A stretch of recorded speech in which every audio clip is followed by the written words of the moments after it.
నా విశ్వాస జీవితం ఏ విధంగా ఉంటుంది అని ప్రతి ఒక్కరు కూడా ఏంటంటే దేవుని యందు మన జీవితం, నా జీవితం ఏ విధంగా ఉంటుంది ప్రభువా అని ఒకసారి పరీక్షించుకోవాలా.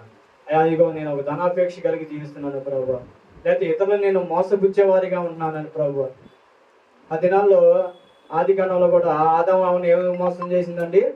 సర్పం మోసం చేసింది. చాలా కీర్తితో ఏదైనా తోటలో సర్పంలాగా మనం ఉంటున్నామేమో ఒకసారి జ్ఞాపకం చేసుకోవాలి. ఇంకా ఎంతకాలము ఈ మోస జీవితాన్ని మనం తీసివేసుకోవాలి. అయ్యా నా జీవితంలో, ఈ విశ్వాస జీవితంలో నేను ఎదగట్లేదంటే ప్రభు, నేను ఎందుకు ఫలించట్లేదంటే అయ్యా నేను కారు ద్రాక్షాలు కాస్తున్నానేమో, ఫలభరితమైన జీవితం నాలో లేదేమో అని చెప్పి మనం జ్ఞాపకం చేసుకోవాలి. జనాలు చూస్తే ఎంతో భయంకరంగా ఉండే, లేఖనాలు నెరవేరుతూ ఉండే, జనాలు ఉండంగా వాక్యం కూడా ఏమైపోతుంది? కరువైపోతుంది. ఇట్లా బోధించే వాళ్ళు కూడా ఉండరు. చూస్తూనే ఉన్నాం మనము. దేశం దగ్గర నుంచి వార్తల్లో న్యూస్లో యవనస్తుల్ని చంపుతున్నారు, అనేక మందిని చంపుతున్నారు క్రైస్తవులను. ఉన్న మన లేఖనాల ప్రకారంగా ప్రతిదీ జరుగుతుంది కనుక మన విశ్వాస జీవితం ఏ విధంగా ఉంటుందో మనం జ్ఞాపకం చేసుకోవాలి. ఆ విశ్వాస జీవితంలో నీవు నేను ఏ విధంగా ఉంటున్నాం? దేవుని మాటలు వింటున్నామా? దేవుని వాక్యాన్ని వింటున్నామా? విడిచిపెడుతున్నామా? దేవుని వాక్యాన్ని శ్రద్ధగా ఉన్నాం. మన ప్రవర్తన ఏ విధంగా ఉంటుంది అది కూడా మనం ఒకసారి జ్ఞాపకం చేసుకోవాలి. లేకపోతే మన మధ్య అందరి మధ్యలో మనం మనం అనేక విధంగా మోసంకి వచ్చేవారిగా ఉన్నామా? 12 మంది శిష్యులు కూడా యేసు ప్రభువు దగ్గర ఎవరు మోసం చేశారు? యోధా ఇస్కరియోతు ఏ విధంగా దేవుణ్ణి మోసం చేశారు, ఆ విధంగా నువ్వు మోసం వచ్చేవారిగా ఉన్నావేమో ఒకసారి జ్ఞాపకం చేసుకోండి. ఉదయకాల సమయంలో ప్రతి ఒక్కరు వినయా నా జీవితం ఏ విధంగా ఉంటుంది ప్రభు? పేరుకి క్రైస్తవుని చెప్పుకుంటున్నానే కానీ క్రైస్తవ జీవితం నేను జీవిస్తున్నానా? నీకు విశ్వాసకరమైన జీవితాన్ని నేను జీవిస్తున్నానా? లేదా నీకు ఒక మాదిరికరమైన జీవితాన్ని నేను జీవిస్తున్నానా? అయ్యా భయంకర జనాల్లో ఉన్నాను ప్రభా అని నేను సరి చేసుకుని నేను జీవిస్తాను ప్రభా. అయ్యా నీ ఎందుకు నమ్మిక ఉంచి నేను జీవిస్తాను ప్రభా అని చెప్పి ప్రతి ఒక్కరు కూడా జీవించాలి. దేవుని మాటలు వినాలా. అదే గిద్యోను ఏం చేస్తాడు? గోధుమలు కొలబెట్టుకుంటే పరాక్రమం గల గిద్యోను ఏమంటాడు? ఆయన నువ్వు లేవమంటాడు ప్రభు. ఆయన ముందు సైన్యం ఉంటుంది యుద్ధం చేయడానికి. ఆయన భయపడి ఏం చేస్తాడంటే గోధుమలు కొలగొట్టుకుని ఉంటాడు. ప్రభు వారి పిలిచి ఏమంటాడు? పరాక్రమ గల గిద్యోను లెగు అంటాడు. రెఫరెన్స్ తీయవలసి లేదు కానీ ఉదాహరణగా చెప్తున్నాను. ఆయన ఏం చేశాడు? ఆయన యేసు ప్రభు వారి మాట ప్రకారంగా విన్నాడు, లేచాడు, యుద్ధం చేశాడు విశ్వాసముతో. ఆ విశ్వాస జీవితాన్ని నేను మనం కనపరుచుకోవాలి. ఇంకా ఎంతకాలం మనం ఈ జీవితాన్ని జీవిస్తాం?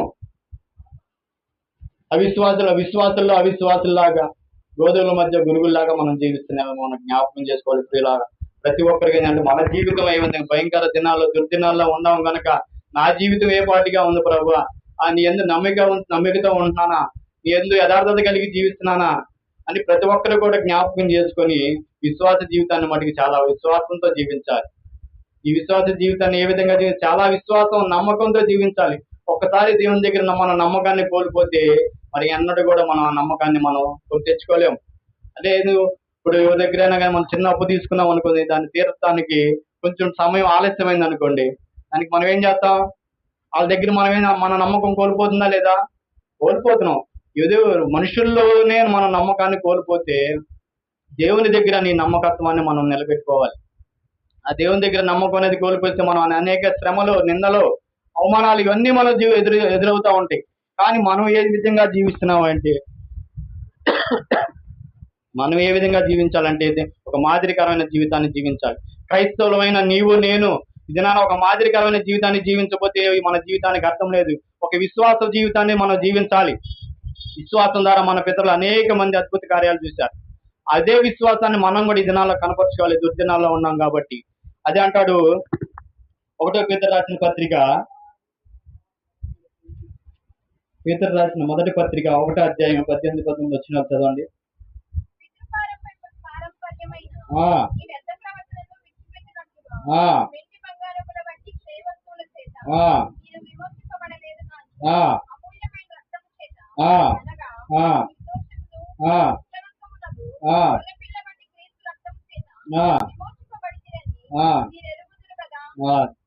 చాలండి.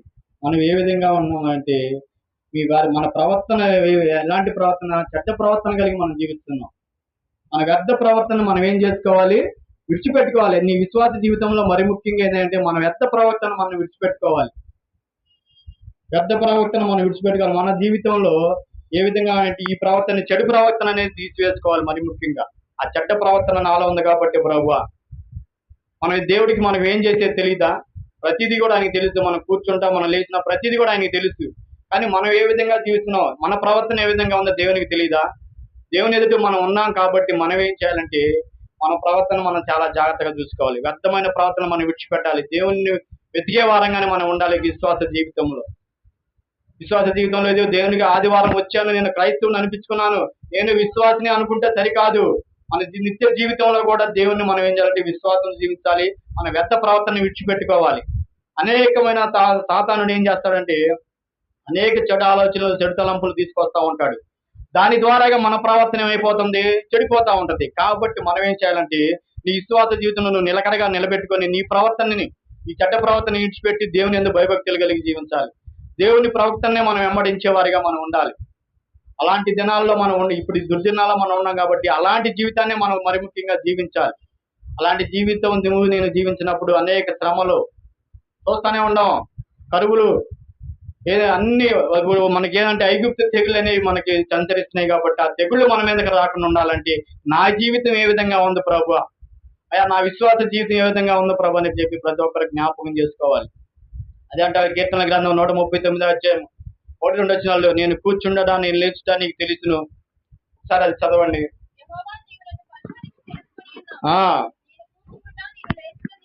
తెలుసును.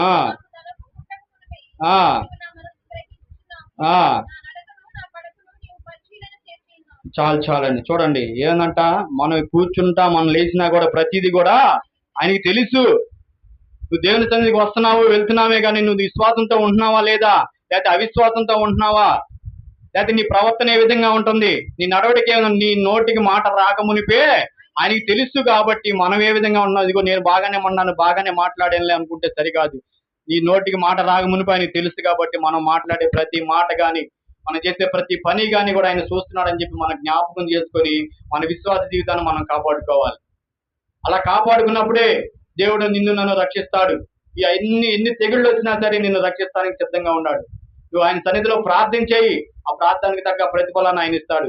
ఇగో ప్రభా, నా విశ్వాస జీవితం నేను ఇలా పెట్టుకొని, నేను పేరుకి క్రైస్తవునై ఉండి కూడా నా ఇష్టానుసారంగా నేను జీవిస్తున్నాను ప్రభా.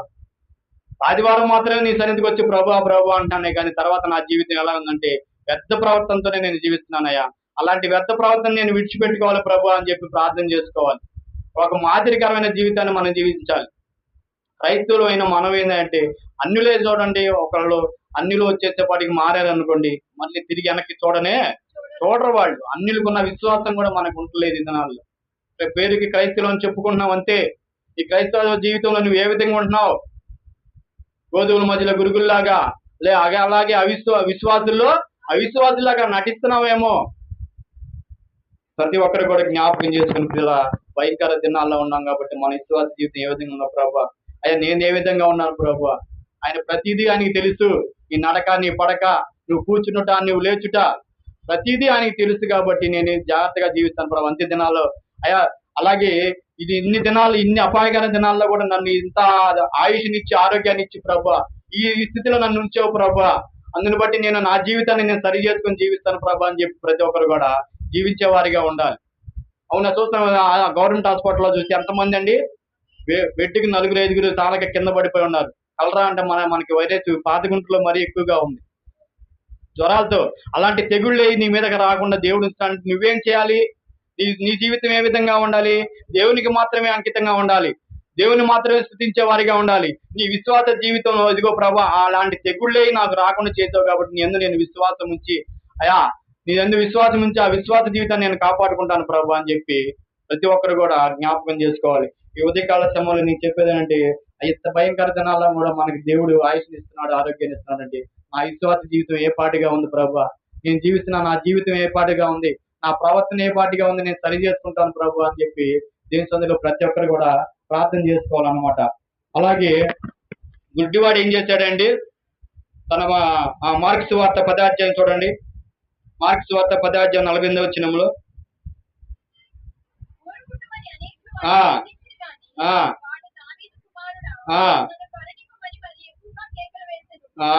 చాలండి. చదవండి. ఆ, ఉమ్, ఆ, ఆ, ఆ, ఆ. చాలండి. ఇక్కడ గుడ్డివాడిని మనం చూస్తూనే ఉన్నాం. మన అందరికి తెలిసిందే. తను ఏం చేశాడు? దేవుడు ఇది నాకు చేయగలడు అని చెప్పి నమ్మాడు, విశ్వసించాడు. కాబట్టి ఏం చేశాడంటే తన పాత జీవితాన్ని ఏం చేశాడు? విడిచిపెట్టేశాడు. తన పాత జీవితాన్ని విడిచిపెట్టేసి ఎప్పుడైతే ఇది దేవుడు నన్ను చేయగలడని చెప్పి నమ్మాడు, ఆ నమ్మిక ప్రకారంగా ఆయనకి ఏం చేశాడంటే ఆయనకి ఏం చేశాడు? చూపుని దయచేశాడు. ఆ రీతిగా మన విశ్వాస జీవితంలో మనం కూడా ఈ దేవుడు ఇది నాకు చేస్తాడు, ఇది నాకు జరిగిద్ది అని చెప్పి మనం కూడా రూఢిగా నమ్మాలి, విశ్వసించాలి. విశ్వాసం ప్రకారంగా మనం జీవించాలి. అప్పుడు మనం కూడా గుడ్డివాడికి ఎలాగ చూపు దయచేస్తాడు, అలాగే నీ జీవితంలో నా జీవితంలో దేవుడు అనేక మిల్లలు దాచించినవన్నీ కూడా నీకు ఇస్తానికి సిద్ధంగా ఉన్నాడు. అలాగే అబ్రహాం గారికి చూసుకుంటే, అబ్రహాం గారు ఏంది? వృద్ధాప్యంలో ఏం చేశాడు? పిల్లల్ని కలిగించాడు. ఎంత వయసులో? ఆయనకి 90-100 సంవత్సరములు. ఆ వయసులో కూడా ఇది అందరికీ ఇది సాధ్యమో అనుకున్నారు. కానీ అబ్రహాం గారు ఏం చేశాడంటే దేవుని మీద విశ్వాసం మాత్రమే ఉంచాడు. కాబట్టి విశ్వాసానికి తగ్గ ప్రతిఫలం ఆయన పొందాడు. వృద్ధాప్యంలో ఆయనకి ఏం చేశాడు? సంతానాన్ని ఇచ్చాడు. చూడండి, అలాంటి విశ్వాస జీవితాన్ని నీవు నేను కనపరుచుకోవాలి. ప్రతి ఒక్కరు కూడా ఏం చేయాలంటే, సాతానుడు అనేక విధాలుగా మనకు చిక్కులు పెడతానికి ఆలోచన చేస్తాడు. ఆ చిక్కులన్నిటిని మనం విడిచిపెట్టుకోవాలంటే మన జీవితం, మన ప్రవర్తన ఏ విధంగా ఉంటుంది? సాతానుడు ఉంటాడు, అనేక సులువుగా చిక్కులు పెడతా ఉంటాడు. జీవితాల్లో కానీ, కుటుంబాల్లో కానీ, సంఘాల్లో కానీ అనేక విధాలుగా ఉంటాడు. ఆ చిక్కులన్నిటిని మనం విడిపించుకోవాలంటే మనం ఏం చేయాలంటే దేవుని సన్నిధిలో మనం ప్రార్థన చేసుకోవాలి. మన ప్రతి పాపాలని ఒప్పుకొని, అయ్యా ఇదిగో ఈ దినాన ఈ సమస్యలో నేను ఉన్నానంటే నేను చేసిన పాపమేమో, ఆ పాపాన్ని నేను విడిచిపెట్టుకుంటాను ప్రభు, దాన్ని నేను తీసివేసుకుంటాను ప్రభు అని చెప్పి ప్రతి ఒక్కరు కూడా ప్రార్థన చేసుకోవాలి. సాతానుడు ఊరకనే చిక్కులు పెడతా ఉంటాడు, మరి ఎక్కువగా కలహాలు పెడతా ఉంటాడు. ఎందుకని? మనం ఏం చేయాలి? దానికి లొంగిపోతున్నాం. కాబట్టి మనం ఏం చేయాలంటే మన జీవితంలో సాతానికి లొంగిపోయి దేవుని విషయంలో దేవునికి మాత్రమే మనం లొంగేవారిగా ఉండాలి. అందుకని ప్రియులారా, ప్రతి ఒక్కరు కూడా ఏంటంటే ఈ ఉదయకాల సమయంలో నీ జీవితం ఏ విధంగా ఉంటుంది? అయ్యా నేను అన్యుల మధ్యలో చర్చిలో ఉంటాను, విశ్వాసుల్లో ఉంటాను, అవిశ్వాసులుగా జీవిస్తున్నానేమో ప్రభు. అయ్యా గోధుల మధ్య గురుగుల్లా ఉంటున్నానేమో ప్రభు. నా జీవితంలో విశ్వాస జీవితం ఏ విధంగా ఉంటుంది ప్రభు? అంత్య దినాల్లో ఉన్నాం ప్రభు అని చెప్పి ప్రతి ఒక్కరు కూడా ప్రార్థన చేసుకునే వారిగా ఉండాలన్నమాట. అందరికీ ఈ వాక్యం అంతవరకు నేను కోరుకుంటూ నా మాటలు ముగిస్తున్నాను. నేను ప్రార్థన చేసుకుందాం. అందరికీ గురించి ప్రార్థన చేద్దాం. మహాపరిశుద్ధుడా, మహోన్నతుడా నాయన, నీకు వందనాలు, స్తోత్రాలు నా ప్రభా. అయ్యా నిజంగానే నా ప్రభా, దినాలు చూస్తే ఎంతో భయంకరంగా ఉన్నాయి నా ప్రభా. భయంకర దినాల్లో కూడా నా ప్రభా అయ్యా మాకు ఆయుష్ని ఇచ్చినామంటే ప్రభా, మా జీవితం ఏ పాటిది నా ప్రభా. అయ్యా మేము విశ్వాసం కలిగి జీవిస్తున్నామా లేదా నా ప్రభా. అయ్యా మా విశ్వాసం ఏ పాటిది నా ప్రభా. అయ్యా ఇదిగో నా ప్రభా, అవిశ్వాసుల మధ్య విశ్వాసలాగానే మేము నటిస్తున్నాం నా ప్రభా. అయ్యా నా ప్రభా, నటన జీవితాన్ని ఆలోచించి తీసివేయండి నా ప్రభా. అయ్యా గోధుల మధ్య గురుగుల్లా ఉన్నాను నా ప్రభా. అయ్యా దయతో నన్ను క్షమించండి నా ప్రభా. అయ్యా ఇకనైనా నా ప్రభా నా వ్యర్థ ప్రవర్తన నేను విడిచిపెట్టుకుంటాను ప్రభా. అయ్యా నీ సన్నిధికి వచ్చి వెళ్తున్నానే కానీ ప్రభా నా ప్రవర్తన ఎప్పుడు కూడా మారలేదు నా ప్రభా. అయ్యా నా ప్రభా నా ప్రవర్తన మార్చుకొని నా ప్రభా, వ్యర్థ ప్రవర్తనని విడిచిపెట్టుకొని నా ప్రభా నిన్ను కలిగి జీవించే వారికి ఉంటాకు మాకు సహాయం దయచేయమని అడుగుతున్నాను నా ప్రభా. అయ్యా ఇకనైనా నా ప్రభా గుడ్డివాడైతే పాత జీవితాన్ని ఏ విధంగా విడిచిపెట్టి విశ్వాసం ఉంచి ప్రార్థన చేశాడు, విశ్వాసం ఉంచాడు, ఆ రీతిగా చూపు పొందాడుగా నా ప్రభా.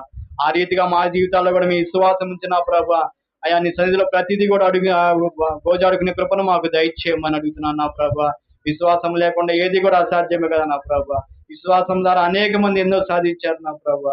అలాంటి విశ్వాస జీవితాన్ని మాకు అందరికీ దయచేయమని అయ్యా అదిగో నా ప్రభా వాక్యానుసారంగా జీవించే కృపను కూడా ప్రతి ఒక్కరికి దయచేయమని, ఇక ప్రార్థన మీ పాద సన్నిధికి చేర్చుకోమని యేసుక్రీస్తు అతి పరిశుద్ధ నామములో ప్రార్థించి అడిగి పెట్టుకుంటున్నాం తండ్రి. ఆమేన్, ఆమేన్. అందునాలండి మన మధ్యలో రెండవ వర్తమానంగా లలిన యశ్వంత్ గారు నరుచి వర్తమానం అందిస్తారు.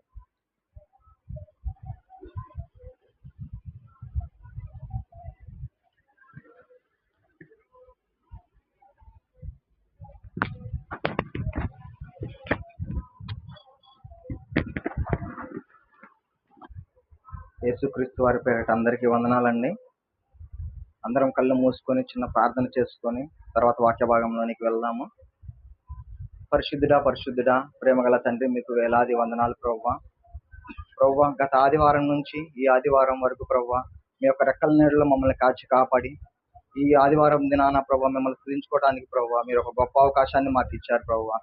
ఇదిగో ప్రభువా ఇక్కడ కూడిన వారందరినీ మీరు జ్ఞాపకం ప్రభు. అలానే ఇంకా రావాల్సి ఉండగా ప్రభు వారు కూడా త్వరపడి వచ్చేలాగా సహాయం దయచేయండి ప్రభు. మీ యొక్క మాటలు ప్రభు, మీ యొక్క వాక్యాన్ని బోధించడానికి నేను ఇక్కడ నుంచొని ఉన్నాను ప్రభు. నా మీద ప్రభు మీ యొక్క పరిశుద్ధాత్మను కుమ్మరించండి. మీ యొక్క పరలోక జ్ఞానాన్ని నాకు దయచేయమని కోరుకుంటూ ఈ యొక్క ప్రార్థన మీ పాదాల సన్నిధికి చేర్చుకోనమని యేసుక్రీస్తు వారి పేరట అడిగి వేడుకొని ప్రార్థిస్తున్నాం తండ్రి. ఆమేన్.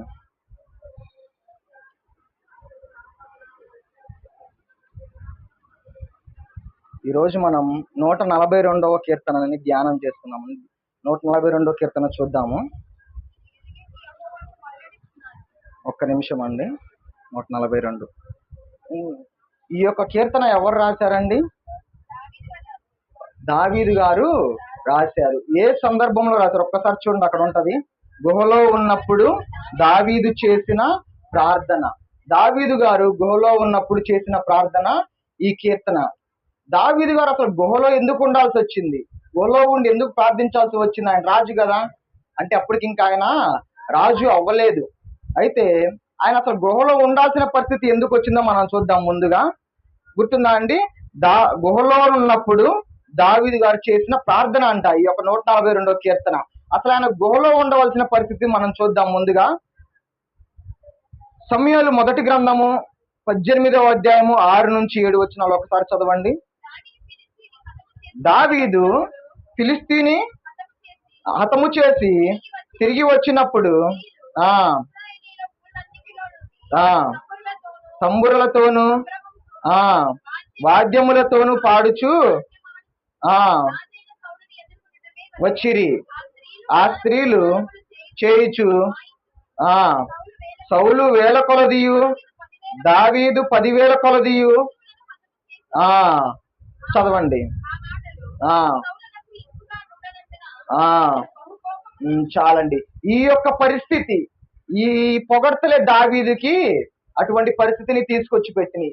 ఎప్పుడైతే దావీదు ఆ యొక్క ఫిలిస్తీని హతం చేశాడో అక్కడ ఉన్న ఇశ్రాయేలీలు ఏం చేశారు? దావీదు గారిని పొగిడారు. ఏమని పొగిడారు?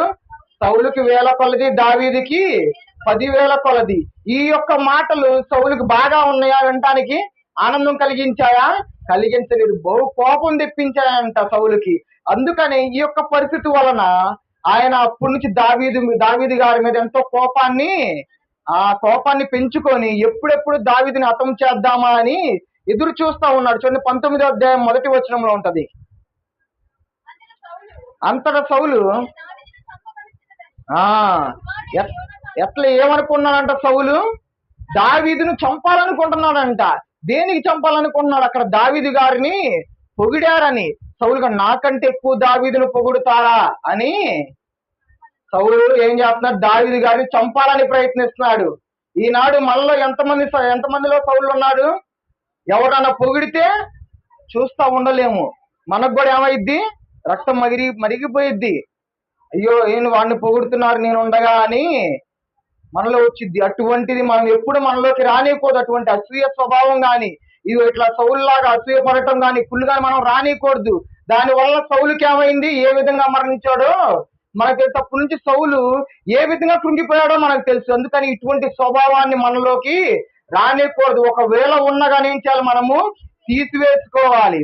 అయితే దావీదుని అక్కడి నుంచి తరుముకుంటా వస్తున్నాడు సౌలు గారు. ఎక్కడెక్కడ దావీదు కనపడతాడా? దావీదు కనపడితే ఎప్పుడు చంపేద్దామా అని ఎంతో కసితో ఎంతో కోపంతో ఉన్నాడు దావీదు గారి మీద. అప్పుడు ఆ సమయంలో దావీదు గారు సౌలు నుంచి పారిపోతే ఒక గుహలో దాక్కున్నప్పుడు చేసిన ప్రార్థన ఈ 142వ కీర్తన. అయితే దావీదు గారు ప్రార్థిస్తున్నారు. చూడండి ఏ విధంగా ప్రార్థిస్తున్నారు. చూడండి 142వ కీర్తన కానీ 3వ వచనం నుంచి చదవండి. ఎందుకు ప్రార్థిస్తున్నాడంట? నాలో నా ప్రాణము కృంగి ఉన్నప్పుడు నా మార్గము నీకు తెలియను. ఏ విధంగా ఉందంట దావీదు గారి పరిస్థితి?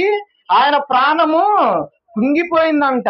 అంటే ఎటువంటి భయంకరమైన పరిస్థితి, ఎటువంటి దారుణమైన పరిస్థితి, ఎటువంటి నిస్సహాయ స్థితిలో ఉన్నాడో చూడండి దావీదు గారు. చదవండి అమ్మా. నన్ను పట్టుకొనుటకై చాటుగా పగవారు ఉరినొడ్డుచున్నారంట. ఆయనలో ఆయన ప్రాణమంట కృంగిపోయిందంట. అయితే తర్వాత ఏంది? నా మార్గము దేవుడికి తెలుసంట. ఆయన మార్గాలు ఎట్లా ఉన్నాయంట? శత్రువులు పొంచుకొని ఉన్నారు. దేనికని? ఎప్పుడెప్పుడు దావీదు దొరుకుతాడా, ఎప్పుడు సౌలుకు అప్పగిద్దామా, ఎప్పుడు తనని చంపేద్దామా అని దావీదు వెళ్ళే ప్రతి దారిలో శత్రువులు పంచుకొని ఉన్నారంట. 4వ వచనం చూడండి. నా కుడి ప్రక్కన నిదానించి చూడుము, ఒక్కడును నాకు లేకపోలేను, నాకు దొరకలేదు, ఒకడును లేడు. ఏమన్నాడు చూడండి, నా కుడి పక్కన నిదానించి చూడు, నా కుడి పక్కన చూడండి, యెహోవాకు మొరపెడుతున్నాడు అక్కడ. నా కుడి పక్కన చూడండి తండ్రి, నాకెవరు లేరు. ఎందుకు ఇక్కడ కుడి పక్కన అన్నారు? మనం అంటా ఉంటాం కదా, వీడు నా కుడి భుజంరా, లేదా నా రైట్ హ్యాండ్ రా. ఎందుకని? మనకి సపోర్ట్ గా ఉంటారు కదా. వాళ్ళు మనతో పాటు ఉంటే మనకు ఒక ధైర్యం. అటువంటి ధైర్యంగా ఉండటానికి కానీ లేదా సపోర్ట్ గా ఉండటానికి ఇక్కడ దావీదు గారికి ఒక్కళ్ళు కూడా లేదంట. ఒక్కళ్ళు కూడా పాపం దావీదు గారికి అన్నలు కానీ లేదా మిత్రులు కానీ లేదా ఇంకెవరైనా కానీ ఎవరు దావీదికి ఆ రోజు ఒక్కళ్ళు కూడా సహాయం లేరంట. అయితే ఇంకేమన్నాడు, ఆశ్రయమేదియు నాకు దొరకలేదు, ఉండటానికి కూడా స్థానం లేదంట. ఎందుకంటే ఎక్కడ ఉంటే లేదా ఏదైనా ఇంట్లో ఉంటే సమాచారం సౌలు దగ్గరికి వెళ్ళి ఆయన నన్ను చంపడానికి వస్తాడు అని పారిపోతా ఎక్కడ దాక్కున్నాడు? ఆశ్రయం ఏం దొరక్క ఒక గుహలో దాక్కుని ప్రార్థన చేస్తున్నాడు. ఎడవ జాలిపడేవాడు కూడా ఎవరు లేదంట దావీదు గారిని చూసి.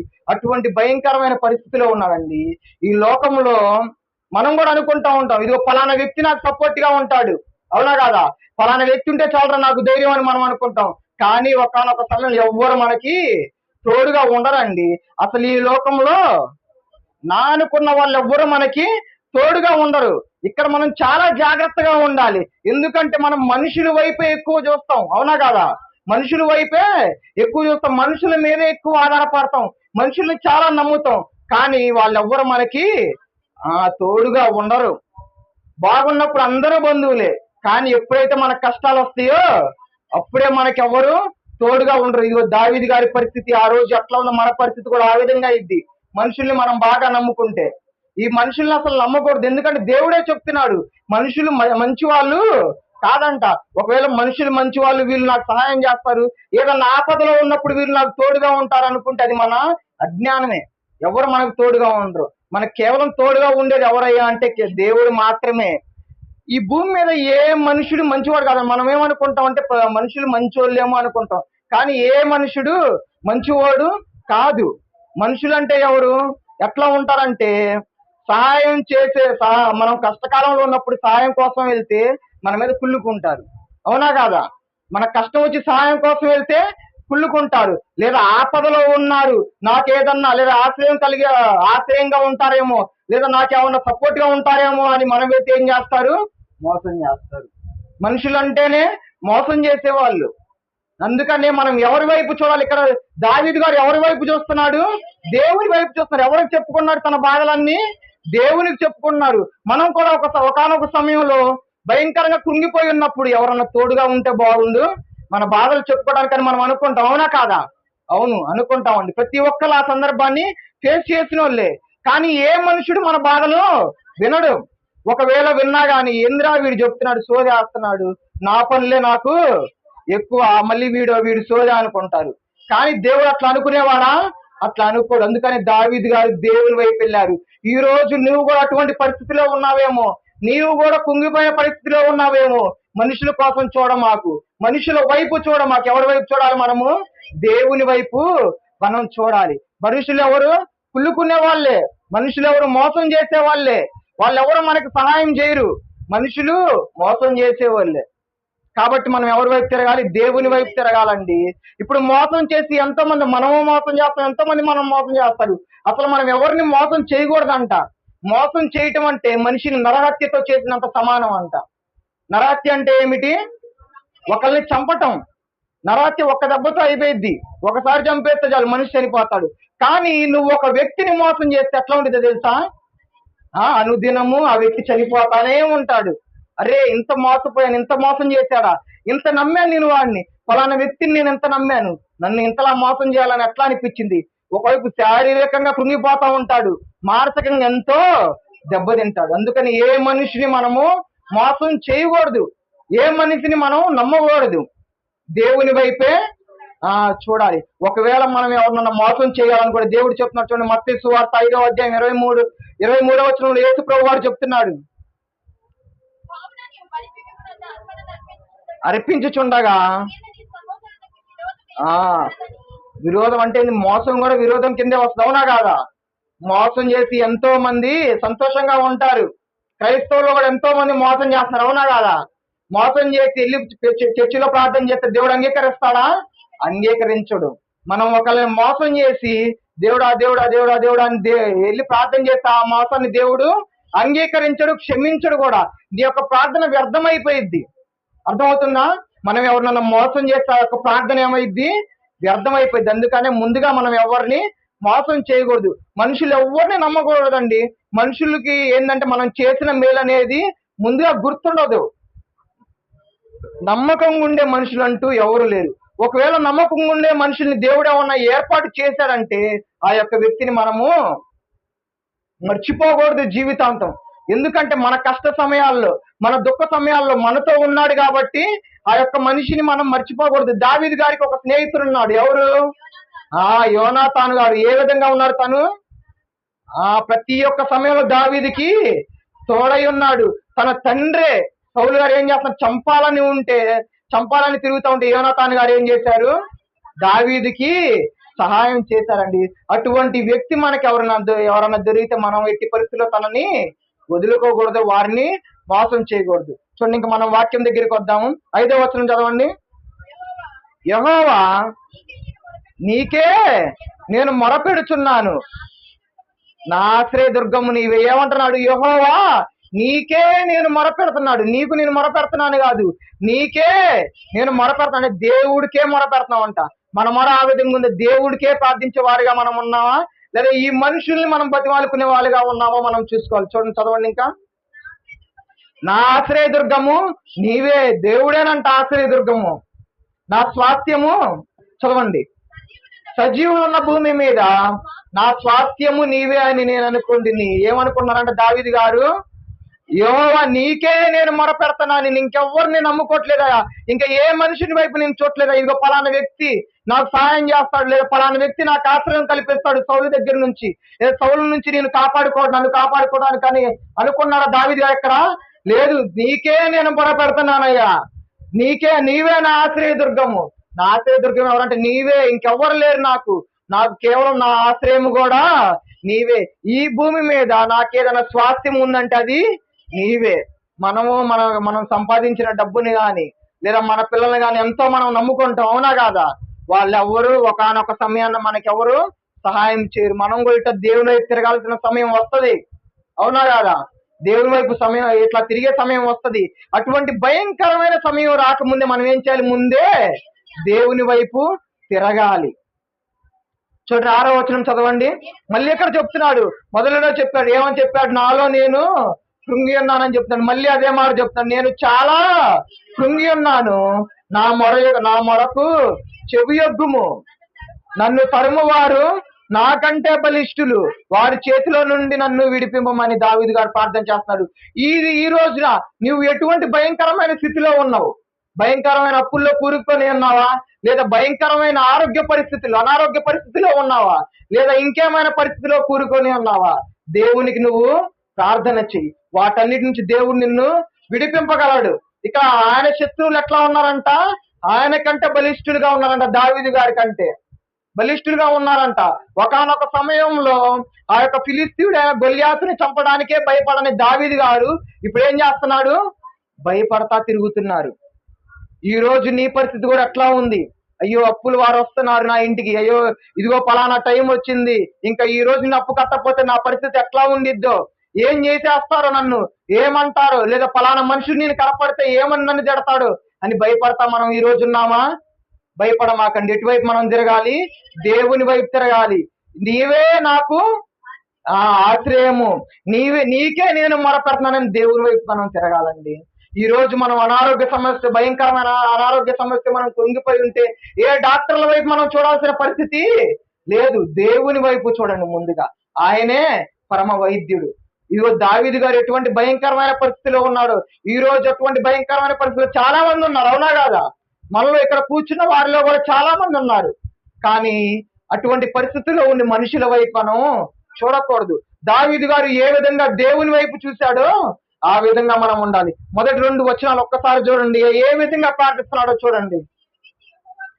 నేను ఎలుగెత్తి యెహోవాకు మొరలిడుతున్నాడు. ఎట్లా మొరలిడుస్తున్నాడంట? ఎలుగెత్తి మొరలిడుస్తున్నాడంటండి. చదవండి. ఎలుగెత్తి యెహోవాను బతిమాలు కొనుచున్నాను, బహు వినయముగా ఆయన సన్నిధిని నేను మొరపెట్టుచున్నాను.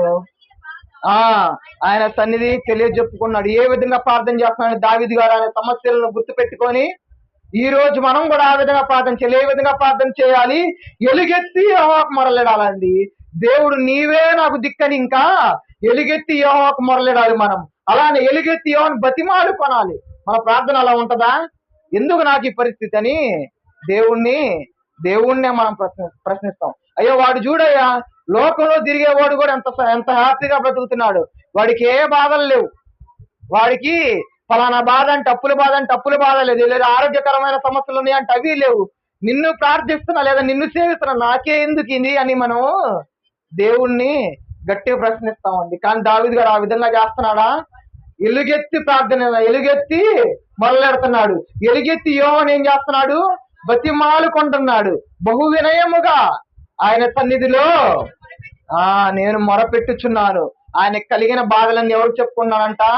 దేవుడికి చెప్పుకుంటున్నానంట. మనం కూడా మనకు కలిగిన బాధలను ఎవరికి చెప్పుకోవాలి? ఈరోజు దేవుడికి చెప్పుకోవాలి. ఇదిగో అయ్యో ఫలానా ఎవరన్నా వ్యక్తి నాకు తోడుగా ఉంటే బాగుండు, ఈ యొక్క బాధలు చెప్పుకుంటే నాకు మనసులో కొద్దిగా తేలికగా ఉంటుందని మనం ఎన్నో సందర్భాలు అనుకున్నాం, అవునా కదా?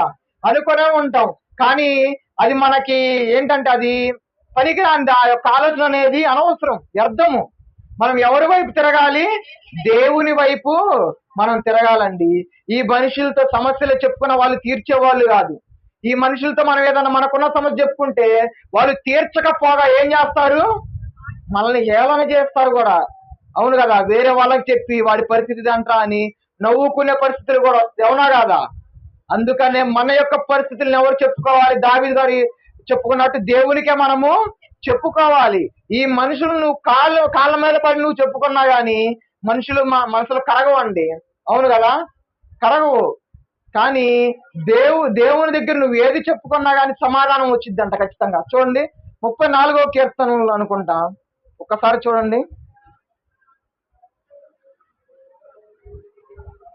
34:4 ఆయన నాకు ఉత్తరం ఇచ్చాను. దేవుడికి చెప్పుకుంటే నీ బాధలు ఏం చేస్తాడు? ఖచ్చితంగా దేవుని యొక్క ప్రార్థనకి సమాధానం ఇస్తాడు. అదే ఈ మనుషులు చేయగలరా? ఎవ్వరు చేయలేరు. ఈ మనుషుల్ని మనం నమ్ముకోవటము వ్యర్థం. అందుకనే ఎవరి వైపు తిరిగారు? దావీదు మహారాజు గారు ఎవరి వైపు తిరిగారు? దేవుని వైపు తిరిగారు. ఒక్కసారి చూడండి దావీదు గారు ఎంత భయంకరమైన పరిస్థితిలో ఉన్నారో. మొదటి సమూయేలు గ్రంథం 24 మొదటి వచనం చూడండి.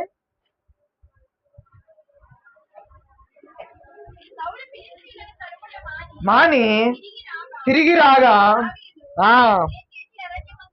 ఉన్నాడని వర్తమానము వచ్చింది.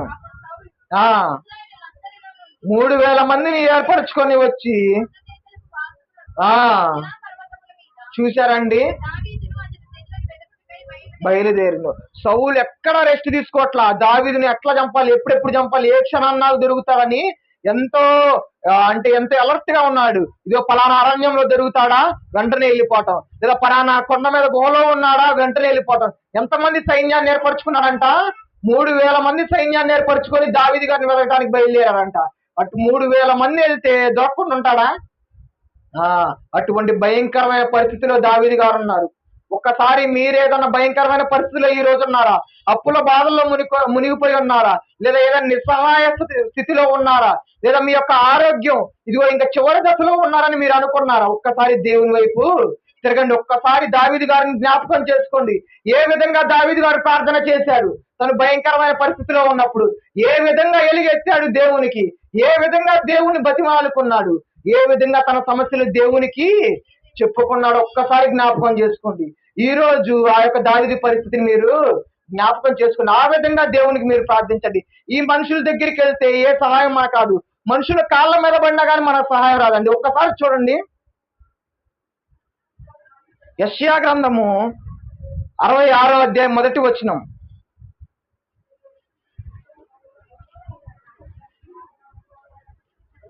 చదువు గట్టిగా చదువు అమ్మా.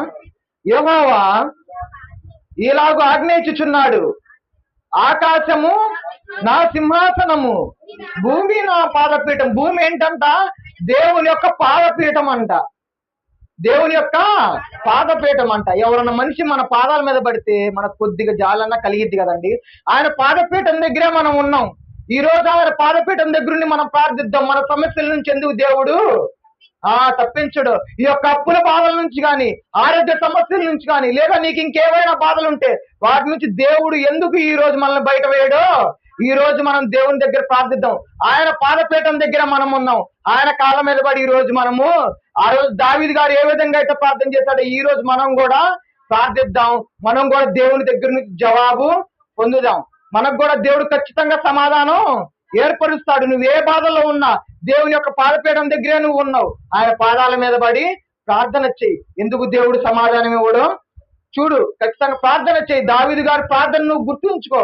ఈ దినాన, ఈ రోజు నుంచి నువ్వు ఏ బాధలో ఉన్నా, ఈ రోజు నుంచి తర్వాత అయినా కానీ, ఈ యొక్క ఆదివారమే కాదు, రేపు సోమవారం అయినా నీకు ఏదైనా బాధ వచ్చినా కానీ ఏం చేయాలి? నువ్వు దావీదు గారు ఏ విధంగా అయితే దేవుని వైపు తిరిగారో ఆ విధంగా మళ్ళీ ఒక్కసారి అందరం కలిసి ఒక్కసారి ఆ యొక్క ప్రార్థనని మనం చదువుదామండి. మొదటి 2 వచనాలు ఒక్కసారి గట్టిగా అందరూ, ప్రతి ఒక్కళ్ళు అందరికి చదవటం వచ్చు కదండి. చదవండి. ఆయన ఏ విధంగా దావీదు గారు ప్రార్థన చేస్తారో మనం కూడా ఒక్కసారి అడుగుదాం. నేను ఎలుగెత్తి యెహోవాకు మొరలెడుచున్నాను, ఎలుగెత్తి యెహోవాను బతిమాలు కొనుచున్నాను, బహు వినయముగా ఆయన సన్నిధిని నేను మొరపెట్టుచున్నాను, నాకు కలిగిన బాధ ఆయన సన్నిధిని తెలియజెప్పుకొనుచున్నాను. చాలండి. ఈ విధంగా మనం ప్రార్థన చేద్దామండి. ఈరోజు ఏ మనుషుడు మనకు సహాయం చేయడండి, ఎవరు మనకు ఆశ్రయాన్ని కూడా కలుగజేయరు. నువ్వు ఏదో ఫలానా మనిషి కోసం ఏదన్నా వ్యక్తి దగ్గరికి వెళ్ళి నీ బాధ చెప్పుకుందాం అనుకున్నా కానీ ఆ సమయం వ్యర్థమే. కానీ అదే బాధ నువ్వు దేవునితో చెప్పుకుంటే నీకు ఖచ్చితంగా దేవుడు సమాధానం ఇస్తాడు. ఆ యొక్క బాధ నుంచి బయట పడవేస్తాడు. కాబట్టి ఈ వాక్యానుసారంగా ప్రతి ఒక్కరూ ప్రతిరోజు ప్రార్థన చేసుకోవాలని నేను కోరుకున్నాను. ఇప్పుడు కూడా మనము ప్రార్థన చేసుకుందాం. ఈ వాక్యానుసారంగా అందరూ కళ్ళు మూసుకున్నట్లయితే ప్రార్థన చేయండి. ప్రతి ఒక్కరికి మనకు సమయం ఉంది కాబట్టి ప్రతి ఒక్కరు ఎలుగెత్తి ప్రార్థన చేయండి. నీకేదైనా సమస్య ఉందా? ఇదిగో అప్పుల సమస్య, లేదా ఆరోగ్యపరమైన సమస్య, లేదా మానసికంగా నువ్వు కృంగిపోయి ఉన్నావా, లేదా ఇంకేమైనా ఆలోచనలు నీలో ఉన్నాయా? ఒక్కసారి ఈ రోజు ప్రార్థన చేయండి. పరిశుద్ధుడా మహోన్నతుడా తండ్రి, అందరూ గట్టిగా ప్రార్థన చేయండి. పరిశుద్ధుడా మహోన్నతుడా తండ్రి, నీకు వందనాలు ప్రభువా.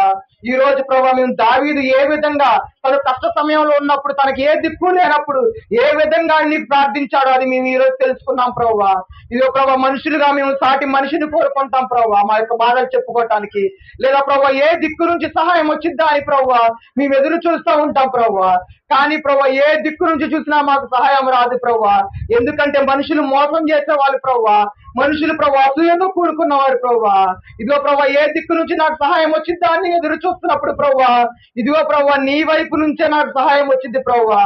ఇదిగో ప్రభు, అందుకని ఎలుగెత్తి నీకే ప్రార్థిస్తున్నాను ప్రభువా.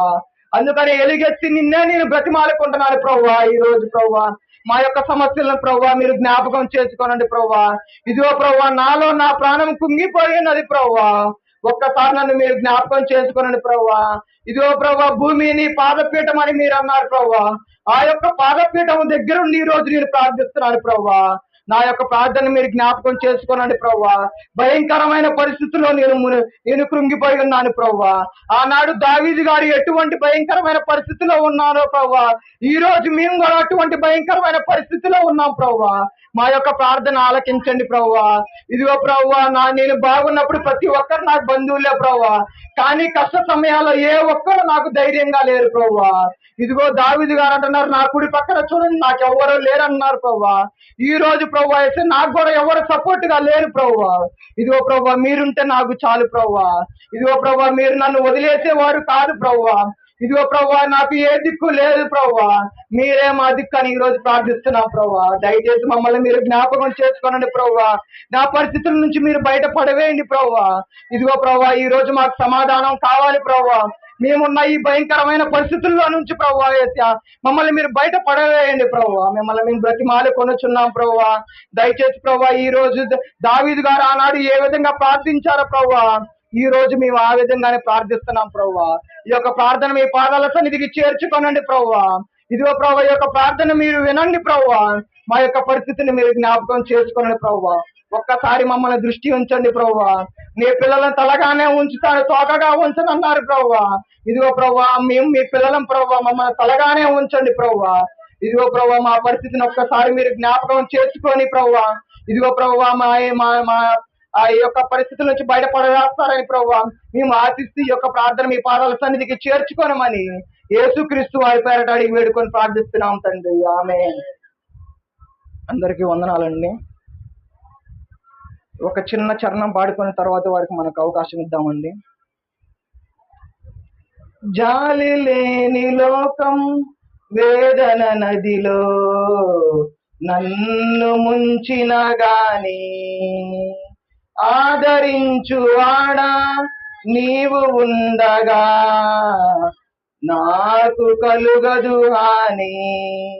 జాలి లేని లోకం వేదన నదిలో నన్ను ముంచిన గాని ఆదరించువాడా నీవు ఉండగా నాకు కలుగదు హాని.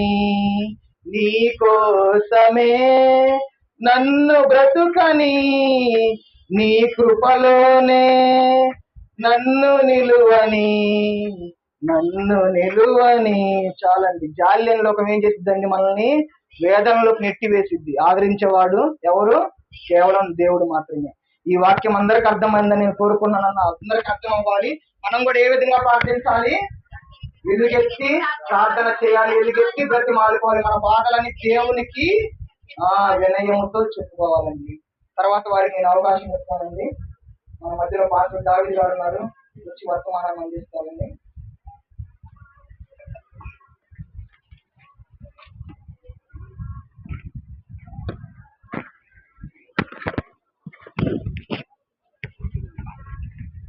పెట్టుకోవట్లేరు బాబు. దేవుడి నామానికి మహిమ కలుగును గాక. ప్రియులారా, మనం మంచి వర్తమానాలు మనం వింటున్నాం. మరి మనం ఏ విధంగా మనం సెర్చ్ చేసుకుంటున్నాం, ఏ విధంగా మన జీవితాలు ఉన్నాయి, ఏ విధంగా మనం ప్రార్థించగలుగుతున్నాం, దేవుణ్ణి స్తుతించగలుగుతున్నాం, దేవుణ్ణి మహిమ తెచ్చేవారిగా మనం ఉంటున్నాము.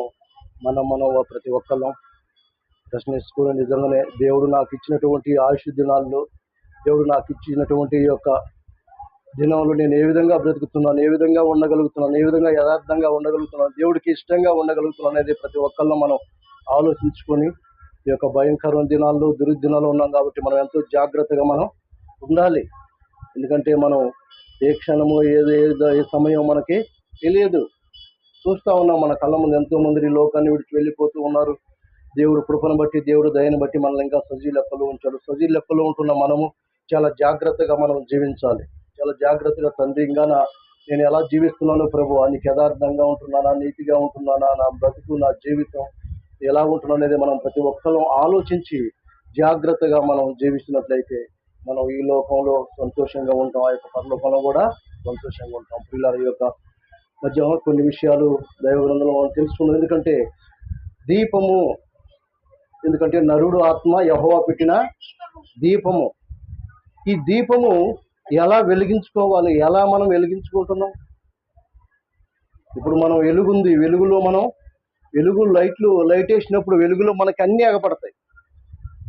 ఏ వస్తువు ఎడబెట్టామా, ఏ పురుగు ఉందా, ఏది ఉందనేది మనకు తెలిసిపోతూ ఉంటుంది. అందుకోసమే ఈ నరుడు ఆత్మ యెహోవా పెట్టిన ఈ దీపం వెలిగించే వారిగా ఉన్నావా? ఈ దీపం వెలుగుతుంది కానీ ఆ వెలుగు ఇతరులకు పంచుతున్నామా? ఏమండి, ఆలోచించండి. ఇప్పుడు మనం బ్రతికున్నాం, సజీవ లెక్కల్లో ఉన్నాం, మన పని మనం చేసుకుంటున్నాం, తిరుగుతున్నాం, ఈ లోకంలో తిరుగుతున్నావా? ఎందుకంటే ఈ వెలిగించే ఈ దీపము దేవుడిచ్చిన ఈ దీపం అండి. మనం సజీవ లెక్కల్లో ఉన్నామంటే మరి ఆ దీపం ఇతరులకి వెలుగుగా ఉంటుందా? ఆలోచిద్దాం పిల్లలు, ఆలోచించి కొన్ని విషయాలు మనం తెలుసుకున్నాం. ఎందుకంటే ఎంతనో మన జీవితం, మన బ్రతుకు ఇదేనా, నా వరకు నేను, నా కుటుంబం వరకు నేను అని అనుకుంటే సరిపోదు. అందరూ దేవుడి యొక్క కుటుంబం. ఇప్పుడు మనం ఇక్కడ కూర్చున్నాం, ఆత్మీయతలో మనందరం ఎలా ఉన్నాం?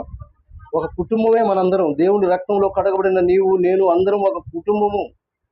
సంతోషముతో ఆయన్ని స్తుతించేవారిగా ఉండాలి. ఆయనకి మహిమ తెచ్చేవారిగా, ఆయన గణపరిచేవారిగా మనందరం రక్షణ మార్గంలో ఉంటున్న మనము జాగ్రత్తగా మనం రక్షించుకుంటూ మన కుటుంబాన్ని, ఇతరులని, మనందరినీ వెలుగులోనికి నడిపించేవారిగా ఉండాలి. అది వెలుగు. అవునా? ఆ వెలుగు మరి ఏ విధంగా నేను ప్రకాశించగలుగుతున్నాం?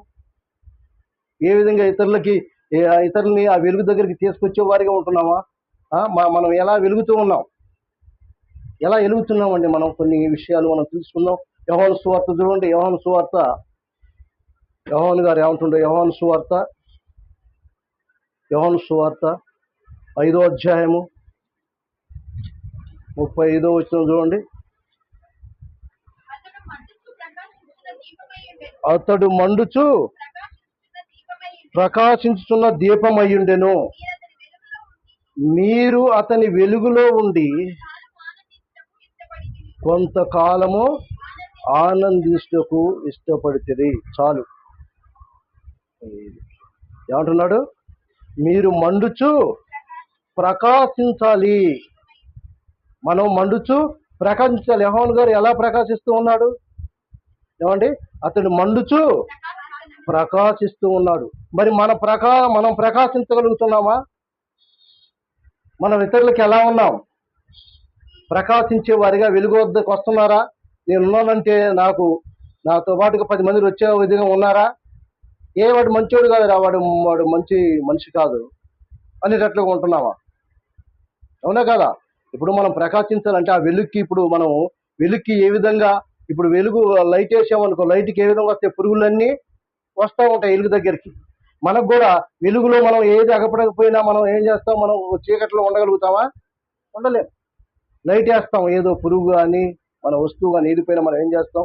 ఆ వెలుగులో మనం దోలాడుకుంటాం, తీసుకుంటాం. ఆ వెలుగు కనపడుతూ ఉంది. మరి నీవు ప్రకాశింపజేస్తుంటే దేవుడు ఆయన ఆత్మ ఇచ్చి నిన్ను వెలిగింపజేస్తుంటే ఆ వెలుగు ఏ విధంగా వెలగగలుగుతున్నావు? ఏ విధంగా ఇతరులకి మంచిగా ఉంటున్నావా? హానికరంగా ఉంటున్నావా? హాని చేసేవాడిగా ఉంటున్నావా? ఇతరులని నీ దగ్గరికి రప్పించుకునేవారిగా, దేవుడి మాటలు వినిపించేవారిగా, దేవుడికి లోబడేవారిగా నువ్వు రప్పించగలుగుతున్నావా? ఎలా నువ్వు వెలుగుతూ ఉన్నావు? మరి ఆ దీపం ఉండగానే ఏమన్నారు? ఇల్లు చక్కబెట్టుకున్నారు. అవునా? ఆ దీపం ఉండగానే ఇప్పుడు మన కరెంటు తీసేస్తామన్నాడండి. మనం చేసే పనులు ఎలా ఉంటాయి? కరెంటుకి ఏముందో, వాషింగ్ మిషన్ మనకి ఏది చేయాలో ఇవన్నీ చేసుకుంటాం. అవునా? కరెంటు పోయిద్దామా, టైం పట్టద్ది అనుకుంటాం. అలాగే మనకిచ్చిన సమయం, మనకిచ్చిన దినాలు, మనకిచ్చిన ఆయుష్, మనకిచ్చినటువంటి ఆరోగ్యము ఏం చేస్తున్నాం ఈ దినాల్లో? మన ఇష్టానుసారంగా జీవిస్తూ మన బ్రతుకు నేను బ్రతుకుతున్నానులే, నేను చేస్తున్నానులే అంటే సరిపోదు. దేవుడికి లెక్క చెప్పవలసిన అవసరము ఉంది. కాబట్టి యోహాను గారు ఏమంటున్నాడు? అతడు మండుచు ప్రకాశించిన దీపం అయి ఉండెను. ప్రకాశిస్తా ఉన్నాడు, వెలుగు ప్రకటిస్తూ ఉన్నాడు. వెలుగు ఎవరై ఉన్నారు? దేవుడై ఉన్నాడు. ఆ వెలుగును ప్రకటిస్తున్నాడు. ఆ వెలుగు ఎందుకంటే ఆయన పెట్టిన నేను దీపం, నేను వెలుగుతున్నానంటే కారణం ఏంటంటే ఆయన ఇచ్చినటువంటి ఆత్మ వల్ల నేను వెలిగింపబడుతున్నాను, చెప్పబడుతున్నాను, మన పని మనం చేసుకోగలుగుతున్నాం, జీవించగలుగుతూ ఉన్నాం. మరి నీవు ఏ విధంగా ఉంటూ ఉన్నావు? దేవుడికి ఇష్టంగా ఉండగలుగుతున్నావా? దేవుడికి లోబడేవాడిగా ఉన్నావా? దేవుడి మాట వినేవాడిగా ఉన్నావా? కాబట్టి మనం చాలా జాగ్రత్తగా మనం ఆలోచించగలగాలి. ఎందుకంటే ఈ దీపము వెలిగించబడుతున్న మరి మనల్ని ఎంతమందిని మనం దేవుడి సన్నిధికి తీసుకొస్తా ఉన్నాం? మనం ఎలా ప్రకాశిస్తూ ఉన్నాం? ఎలా మనల్ని బట్టి ఇతరులు వస్తూ ఉన్నారా దేవుడి సన్నిధికి? ఇతరులు మనం మార్చగలుగుతూ ఉన్నావా? దేవుడు వెలుగై ఉన్నాడు. ఈ భూలోకాన్ని సమస్తాన్ని కలగజేసింది ఎవరు? దేవుడే. మరి అలాంటి ఆయన్ని తెలుసుకోవటానికి, ఆయన దగ్గరికి రావటానికి భయపడిపోతున్నారు జనాలు. ఎందుకంటే ఆయన దగ్గర ఏముంది? ఆ వెలుగులో మన పాపాలన్నీ ఎగబడతాయి. ఆ వెలుగేసినప్పుడు ఏమగబడతాయి? ఇప్పుడు లైట్గా మన ఈ వెలుగులో ఏమున్నాయి? మొత్తం ఎగబడతాయి. ఎక్కడ ఏముంది, ఎక్కడ. అలాగే నువ్వు ఆయన వెలుగు దగ్గరికి రావటానికి నీలో ఉన్న ఏ తప్పు ఉన్నా కూడా రాలేవు.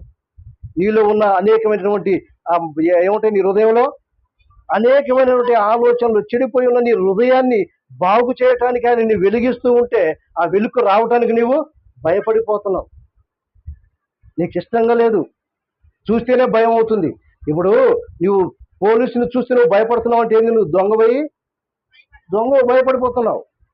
అందుకోసం దేవుడి దగ్గరికి రావడానికి, ఆయన సమస్తాన్ని కలగజేసిన వాడు ఆయన దగ్గరికి రావడం నువ్వు భయపడిపోతున్నావు అంటే ఏంటంటే నీ యొక్క హృదయము పాపముతో నిండి ఉంది, లోకంతో నిండి ఉంది, శాపంతో నిండి ఉంది, అపవిత్రతో వీటితో నిండి ఉన్న నీ వెలుగు దగ్గరికి వస్తే అవన్నీ తీసేస్తాడు దేవుడు. నిన్ను వెలిగింపజేస్తాడు, నీకు ఆయుష్ ఇస్తాడు, ఆరోగ్యం ఇస్తాడు, అన్ని ఇస్తాడు. మరి ఆ వెలుగును చూసి నువ్వు భయపడిపోతున్నావు అంటే కారణం ఏంది? ఎందుకు?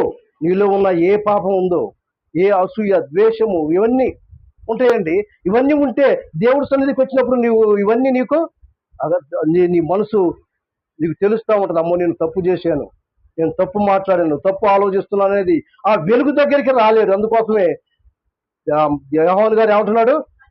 మండుచు ప్రకాశించున్న దీపమై ఉన్నాడు. మండుచు ఉన్నాడు, ప్రకాశంగా ఉన్నాడు, వెలుగై ఉన్నాడు.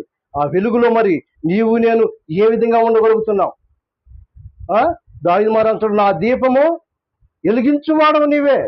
నా దీపాన్ని వెలిగించేది ఎవరు? మనం ముందే చదువుతున్నాం, నరుడు ఆత్మ ఏమో పెట్టిన దీపము, ఆ దీపం వల్ల మనం అంతా వెలిగించబడుతున్నాము. దావీదు మహారాజు, నా దీపం వెలిగించేవాడవు నీవే. నీ వెలిగించకపోతే నేను బ్రతకలేను ప్రభువా. నీవు నన్ను నడిపిస్తున్నావు, జీవింపజేస్తున్నావు, నీ ఆత్మనిచ్చి నన్ను వెలిగిస్తున్నావు. మరి వెలిగిస్తున్నా నిన్ను నేను మరిస్తే నేను నా పరిస్థితి ఏంది? అవునా కదా? ఒకటి ఆలోచించుకోవాలి. ఇప్పుడు ఏంటంటే మన ప్రాణము అనుకుంటాము, నా ప్రాణం బాగానే ఉంది అనుకుంటాం. ఆ ప్రాణం ఎప్పుడు ఏమవుద్దో తెలియదు. అదంతా ఎవరి స్వాధీనంలో ఉంది? దేవుడి స్వాధీనంలో ఉంది. ఎప్పుడు, ఎక్కడ, ఏ సమయము, నేను ఏం చేస్తున్నాను, ఎలా జీవిస్తున్నాను, దేవుడికి ఇష్టంగా ఉన్నానా, అయిష్టంగా ఉన్నానా, దేవుడి మాట వింటున్నానా అనేది నీవు ఆలోచించాలి ప్రియులారా. ఆలోచించి జాగ్రత్తగా మనం ఉండాలి. ఎందుకంటే ఆ వెలుగులో మన పాపాలన్నీ అగపడుతూ ఉన్నాయి. ప్రకాశించట్లా నీకు దేవుడు ఇచ్చాడు, ఆయుష్ దినాలు ఇచ్చి, ఆరోగ్యం ఇచ్చి నడిపిస్తుంటే ఆ యొక్క వెలుగుకు రావటానికి, దేవుడి సన్నిధికి రావటానికి, దేవుడి మాటలు వినటానికి రానివ్వట్లేదు సాతానుడు. కాబట్టి వాడిని మనం జాగ్రత్తగా మనం పసిగట్టే వారిగా ఉండాలి. అవునా కదా? జాగ్రత్తగా ఉండాలి. అదే అంటాడు, నీ వాక్యము నా పాదములకు దీపము, నా త్రోవకు వెలుగై ఉన్నది. దావీదు మహారాజు అంటాడు 119, 105లో ఏమంటున్నాడు? నీ వాక్యము నా పాదములకు దీపము, నా త్రోవకు వెళ్ళిందంటే మనం నడిచే ప్రతి బాటల్లో మనం ఎలా చూస్తూ ఉంటాం? వెలుగులోనే నడుస్తాం. చీకట్లో నడవగలుగుతావా? నడవలేం. ఆ వెలుగులో మనం ఏముందా, ఏ యొక్క పాము, తేలు, ఇవి ఏవి ఉంటాయో విషపూరితమైనవి, వాటిని ఆటంకంగా మనం నడిచేటప్పుడు అడవిలో కానీ, మనం నడిచే మార్గంలో కానీ ఎటువంటి రాకుండా మనం ఏం చేస్తాం? జాగ్రత్తగా నడుస్తూ ఉంటాం, తప్పించుకొని నడుస్తూ ఉంటాం. అందుకోసమే నీ వాక్యము నా పాదములకు దీపము, నా త్రోవకు వెలుగై ఉన్నది. నన్ను నడిపించేది, నన్ను సరైన మార్గంలో నడిపించాలంటే వెలుగు, దేవుడిచ్చే వెలుగు, దేవుడిచ్చే ఆత్మ నిన్ను వెలిగింపజేస్తుంది. వెలుగుమజేస్తున్న నీవు వెలగలుగుతున్నావా? మండేవాడిగా ఉన్నావా? పడిపోతున్నావా ఈ లోకంలో? కానీ దేవుడిచ్చినటువంటి ఈ యొక్క ఆత్మను మనం ఎంతో జాగ్రత్తగా కాపాడుకోవాలి. ఆయన ఇచ్చిన ఈ యొక్క ఈ దీపము ఆరిపోకముందే మనం ఏం చేయాలి? చక్కబెట్టుకోవాలి మనం దీపం. చూడు, ప్రాణం బాగోకపోతేనే ఎంత డాక్టర్ కాడికి ఎంత అల్లాడిపోతామండి. డాక్టర్ దగ్గరికి వెళ్ళాలి, నేను చూయించుకోవాలి. అమ్మ నాకేమవుద్దో, ఏ అపాయం వస్తుందో, నేను బ్రతుకుతాను, నేను చనిపోతాను, ఒక భయం మనిషికి. మరి ఆ భయం ఉన్నప్పుడు నీవు దేవుడి దగ్గరికి రావా? దేవుడు నీ యొక్క దీపాన్ని వెలిగిస్తూ ఉన్నాడే, నిన్ను బ్రతికిస్తున్నాడే, నిన్ను నడిపిస్తున్నాడే. మరి ఆయన్ని మర్చి నువ్వు ఎలా ఉండగలుగుతావు? ఎలా నువ్వు జీవించగలుగుతావు? ఎలా ఈ భూమి మీద ఉండగలుగుతున్నావు? ఆయన ఇచ్చిన కృప, దయ, ప్రేమను బట్టి ఆ నరుడాత్మ ఎవరో పెట్టిన దీపం, ఆ దీపం నిన్ను వెలిగిస్తూ ఉంటే ఆ దీపాన్ని తెలుసుకోవు.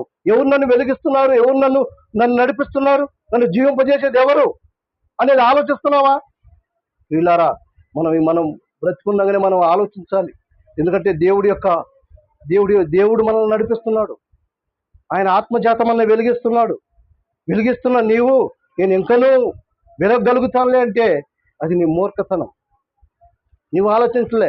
ఆ జీవం కలిగిన దేవుడు నువ్వు తెలుసుకోవాలా, దేవుడి దగ్గరికి రాలే, ఆ వెలుగు దగ్గరికి రాలే. ఈ లోకంలో నువ్వు చూస్తున్నావు, ఈ లోకం వైపు చూస్తున్నావు, కానీ ఆ వెలుగును మనం తెలుసుకోవాలి. అదే యోహాను గారు అంటున్నాడు, నేను మండుచూ ప్రకాశిస్తున్నటువంటి వెలుగు అయి ఉన్నాడు. మరి ఆ వెలుగు నువ్వు తెలుసుకున్నావా? ఆ వెలుగు దగ్గరికి వస్తున్నావా? వచ్చిన నీవు ఏ విధంగా ఉన్నావు? వెలుగులో ఉన్నప్పుడు మన పాపాలన్నీ తీసివేయబడతాయి. మన హృదయం ఎంత ప్రశాంతంగా, సంతోషముగా, ఆనందముగా ఉంటుందంటే ఆ ఆనందము, సంతోషము దేవుణ్ణి కలిగి ఉన్న, దేవుడి ఇష్టంగా నడుస్తున్న బిడ్డలైన మనకి తెలుస్తూ ఉంటది. ఏ ఒక్క పాపి నశించడానికి ఇష్టం లేదు, ఎవ్వరూ నశించడానికి వీల్లేదు. ఎందుకంటే అందరూను మారు మనసు పొందాలనుకుంటున్నారు. అందరూ నా దగ్గరికి రావాలి, ఆ ఎలుగు దగ్గరికి రావాలి, తెలుసుకోవాలి. ఇంకా నువ్వు తెలుసుకోకుండా ఎన్నాలని ఉంటావు? ఇంకా నువ్వు దేవుడి దగ్గర రాకుండా ఎన్నాలని ఉంటావు? కాబట్టి ఆయన ఆత్మచేత మనల్ని వెలిగిస్తున్నాడు అండి. ఆ వెలుగు ఎన్నాళ్ళ వరకు? నీవు దేవుడికి నమ్మకంగా ఉంటే ఆయన పని చేసేంత వరకు నువ్వు ఉండగలుగుతావు ఈ భూలోకంలో నేనే ఉంటాను, కొన్ని సంవత్సరాలు బ్రతుకుతాను అనుకుంటే అది వ్యర్థం. ధనవంతుడు మనకు తెలుసు, వాడు అన్నీ సంపాదించుకున్నాడు. ఏమన్నాడు? నేను సమృద్ధిగా సంపాదించానండి, కొన్ని సంవత్సరాలకు సంపాదించుకున్నాను అనుకున్నాడు. ఏమైంది ఆ రాత్రి? లేదండి, సమయం లేదు. కాబట్టి మనకి దేవుడు తెలియజేస్తున్న ప్రతి మాటకు నిజంగానే ప్రభువా, నా దీపాన్ని నువ్వు వెలిగిస్తున్నావు ప్రభువా, నేను ఇలా బ్రతుకున్నా అంటే, సజీవ లెక్కలు అంటే నా దీపం నువ్వు వెలిగిస్తూ ఉన్నావు నిత్యం. ఆ వెలుగు వెలిగిస్తున్నా నేను. ఆ వెలుగు దగ్గరికి నేను ఎంతమందిని నా యొక్క మండుచున్నటువంటి నన్ను బట్టి ఎంతమందిని నీ దేవుడి సన్నిధికి నడిపించగలుగుతూ ఉన్నాం. మన యొక్క కుటుంబాన్ని కానీ, మన బంధువులు కానీ, ఇతరులు కానీ ఎలా నడిపించగలుగుతున్నాం? మరి వెలుగు దగ్గరికి, మండుచున్న వెలుగు దగ్గరికి ఎంతమంది వస్తున్నారు? ఇప్పుడు వెలుగు పగలు కమంటే పగలు ఏర్పడింది. ఆ వెలుగులో మనం ఎంత పని చేసుకుంటారండి అందరూ. దేవుడిచ్చినటువంటి కోటాను కోట్ల జనము, ఎందుకంటే ఆయన ఇచ్చిన బిడ్డలు. మరి పగలు ఎంత పని మనం చేసుకుంటున్నాం. మరి అలాగే వెలిగిస్తున్న నీవు ఎంతమంది నువ్వు దేవుడి సన్నిధికి రప్పించగలిగావు? దేవుడి సన్నిధిలో నేను ఒక సాక్ష్యం చెప్పుకోవాలంటే మనము, తండ్రి గోనైనా నీ సన్నిధికి నేను ఎంతమందిని రక్షణ మార్గంలో నడిపించాను ప్రభువా అని చెప్పగలుగుతావా? ఒక్కరిని రక్షించగలుగుతున్నావా? మరి నీ యొక్క ప్రకాశం, నీ వెలుగు ఏ విధంగా ఉంది? దేవుడు పెట్టిన దీపం ఏ విధంగా ఆ వెలుగుకి రాగలుగుతున్నారు? వస్తున్నారు ఎవరన్నా? ఆలోచించండి మనం. కాబట్టి మనం మన దీపం వెలిగేంత వరకే నువ్వు జాగ్రత్త పడాలి, నువ్వు జాగ్రత్తగా ఉండాలి. జాగ్రత్తగా, తండ్రి నేను ఎలా వెలుగుతూ ఉన్నాను, ఎలా ప్రకాశిస్తున్నాను, ఎవరైనా వెలుగు దేనికి సాదృశ్యం అండి? దేవుడి యొక్క వాక్యానికి సాదృశ్యం. ఆ వెలుగు దగ్గర మన పాపాలన్నీ వెళ్ళిపోతాయి. ఆ వెలుగు దగ్గరికి ఎప్పుడు వస్తావో నీకు మొత్తం తెలిసిపోతా ఉంటుందండి. ఇప్పుడు దీపం వెలిగి చాలా పెడతాం మనం. దేనికి? అందరికీ వెలిగేయటానికి దీపస్తంభం మీద పెడతాం. ఎందుకు? అందరికీ వెలిగివ్వాలి. అదే కింద పెట్టామనుకోండి, ఏమంటాం? కింద పెడతాం, పైన ఉంటే అందరూ చూస్తారు, నువ్వు ఒక్కడివే కింద పెడితే ఎట్లా అని అంటాం. అవునా? అలాగే మనం అలా వెలిగింపబడాలండి. అలాగే మనం సంతోషంగా, ఆనందంగా జీవించాలంటే మనం ఈ లోకంలో నువ్వు వెలుగునిచ్చేవాడిగా ఉండాలి, వెలుగునివ్వాలి. సామెతల గ్రంథంలో ఒక మాట అంటాడు చూడండి. సామెతల గ్రంథం ఆగ్నేయ దీపముగా అంటాడు. ఆ సామెతల గ్రంథం 6వ అధ్యాయం తీయండి, 6:23 చూడండి. ఆజ్ఞం దీపముగాను ఉపదేశము వెలుగుగాను ఉండును. ఆ ఆజ్ఞ ఏంటంట? దీపము. ఆయన ఆజ్ఞలు ఇచ్చాడు. ఆజ్ఞ అతిక్రమమే పాపం అన్నాడు. అవునా? ఆజ్ఞ ఎలా ఉంది? దీపముగా ఉంది. ఎందుకంటే ఎవరో నరాత్మ ఎవరు పెట్టినా దీపము, ఆ దీపాన్ని వెలిగిస్తున్న ఆయన వెలుగై ఉన్నాడు. ఆ వెలుగు నీలో ఉన్నప్పుడు నువ్వు వెలిగించబడతావు. నీ దగ్గరికి అందరూ వస్తూ ఉంటారు. ఆ వెలుగు లేకపోతే ఎవరైనా వస్తారా? ఇప్పుడు చెడు దగ్గరికి ఎవరు వెళ్తారు? మంచి దగ్గరికి వస్తారు కానీ ఎవరైనా. ఇప్పుడు ఏమన్నారు? మంచి దగ్గరికి రావట్లా, చెడుకే వెళ్తూ ఉన్నారు. వ్యతిరేకంగా ఉంది మొత్తం. చూస్తున్నావా? వ్యతిరేకము ఎప్పుడైనా. ఎందుకంటే దేవుడు సన్నిధికి వస్తే నా తప్పులు దిద్దుకోవాలి, ఈ లోకంలో పాపం చేయకూడదు, ఈ లోకానుసారంగా జీవించకూడదు. చూసావా?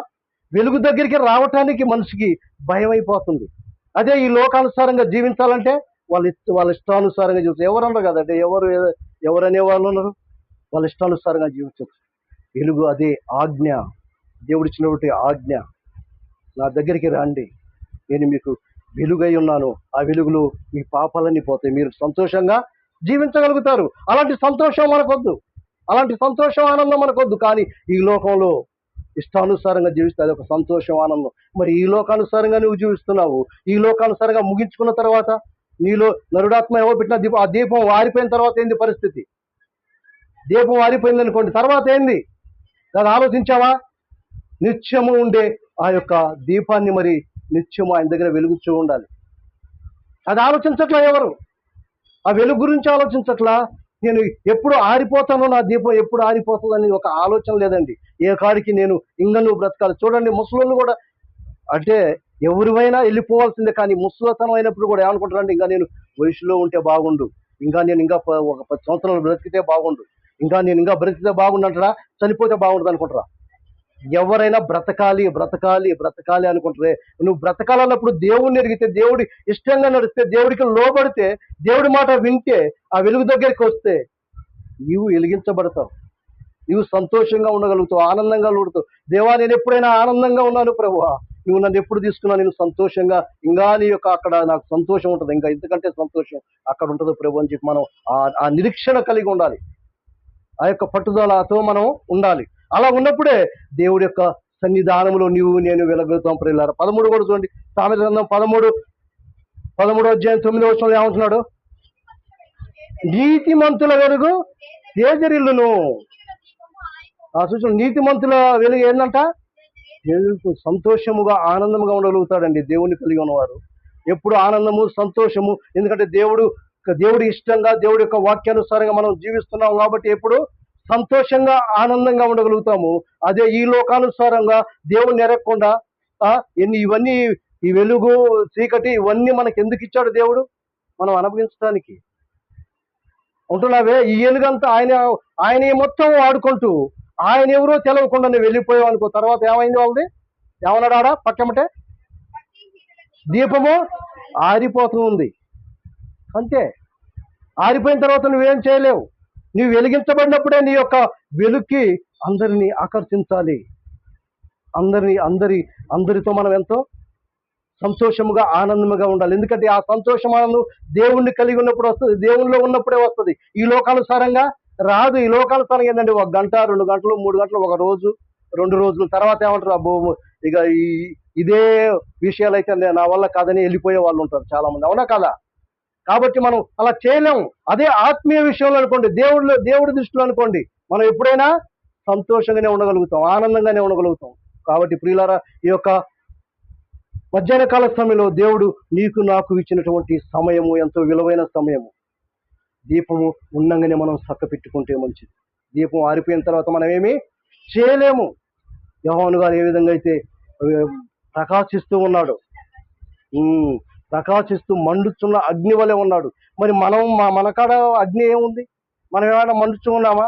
కానీ దేవుడిచ్చినటువంటి ఆ దీపాన్ని వెలిగిస్తూ ఉన్నాడు. మనల్ని ఇంకా ఇలా బ్రతుకున్నామంటే, సజీవ లెక్కల్లో ఉన్నామంటే ఆ వెలుగుంది కాబట్టి మనం బ్రతుకుతున్నాం.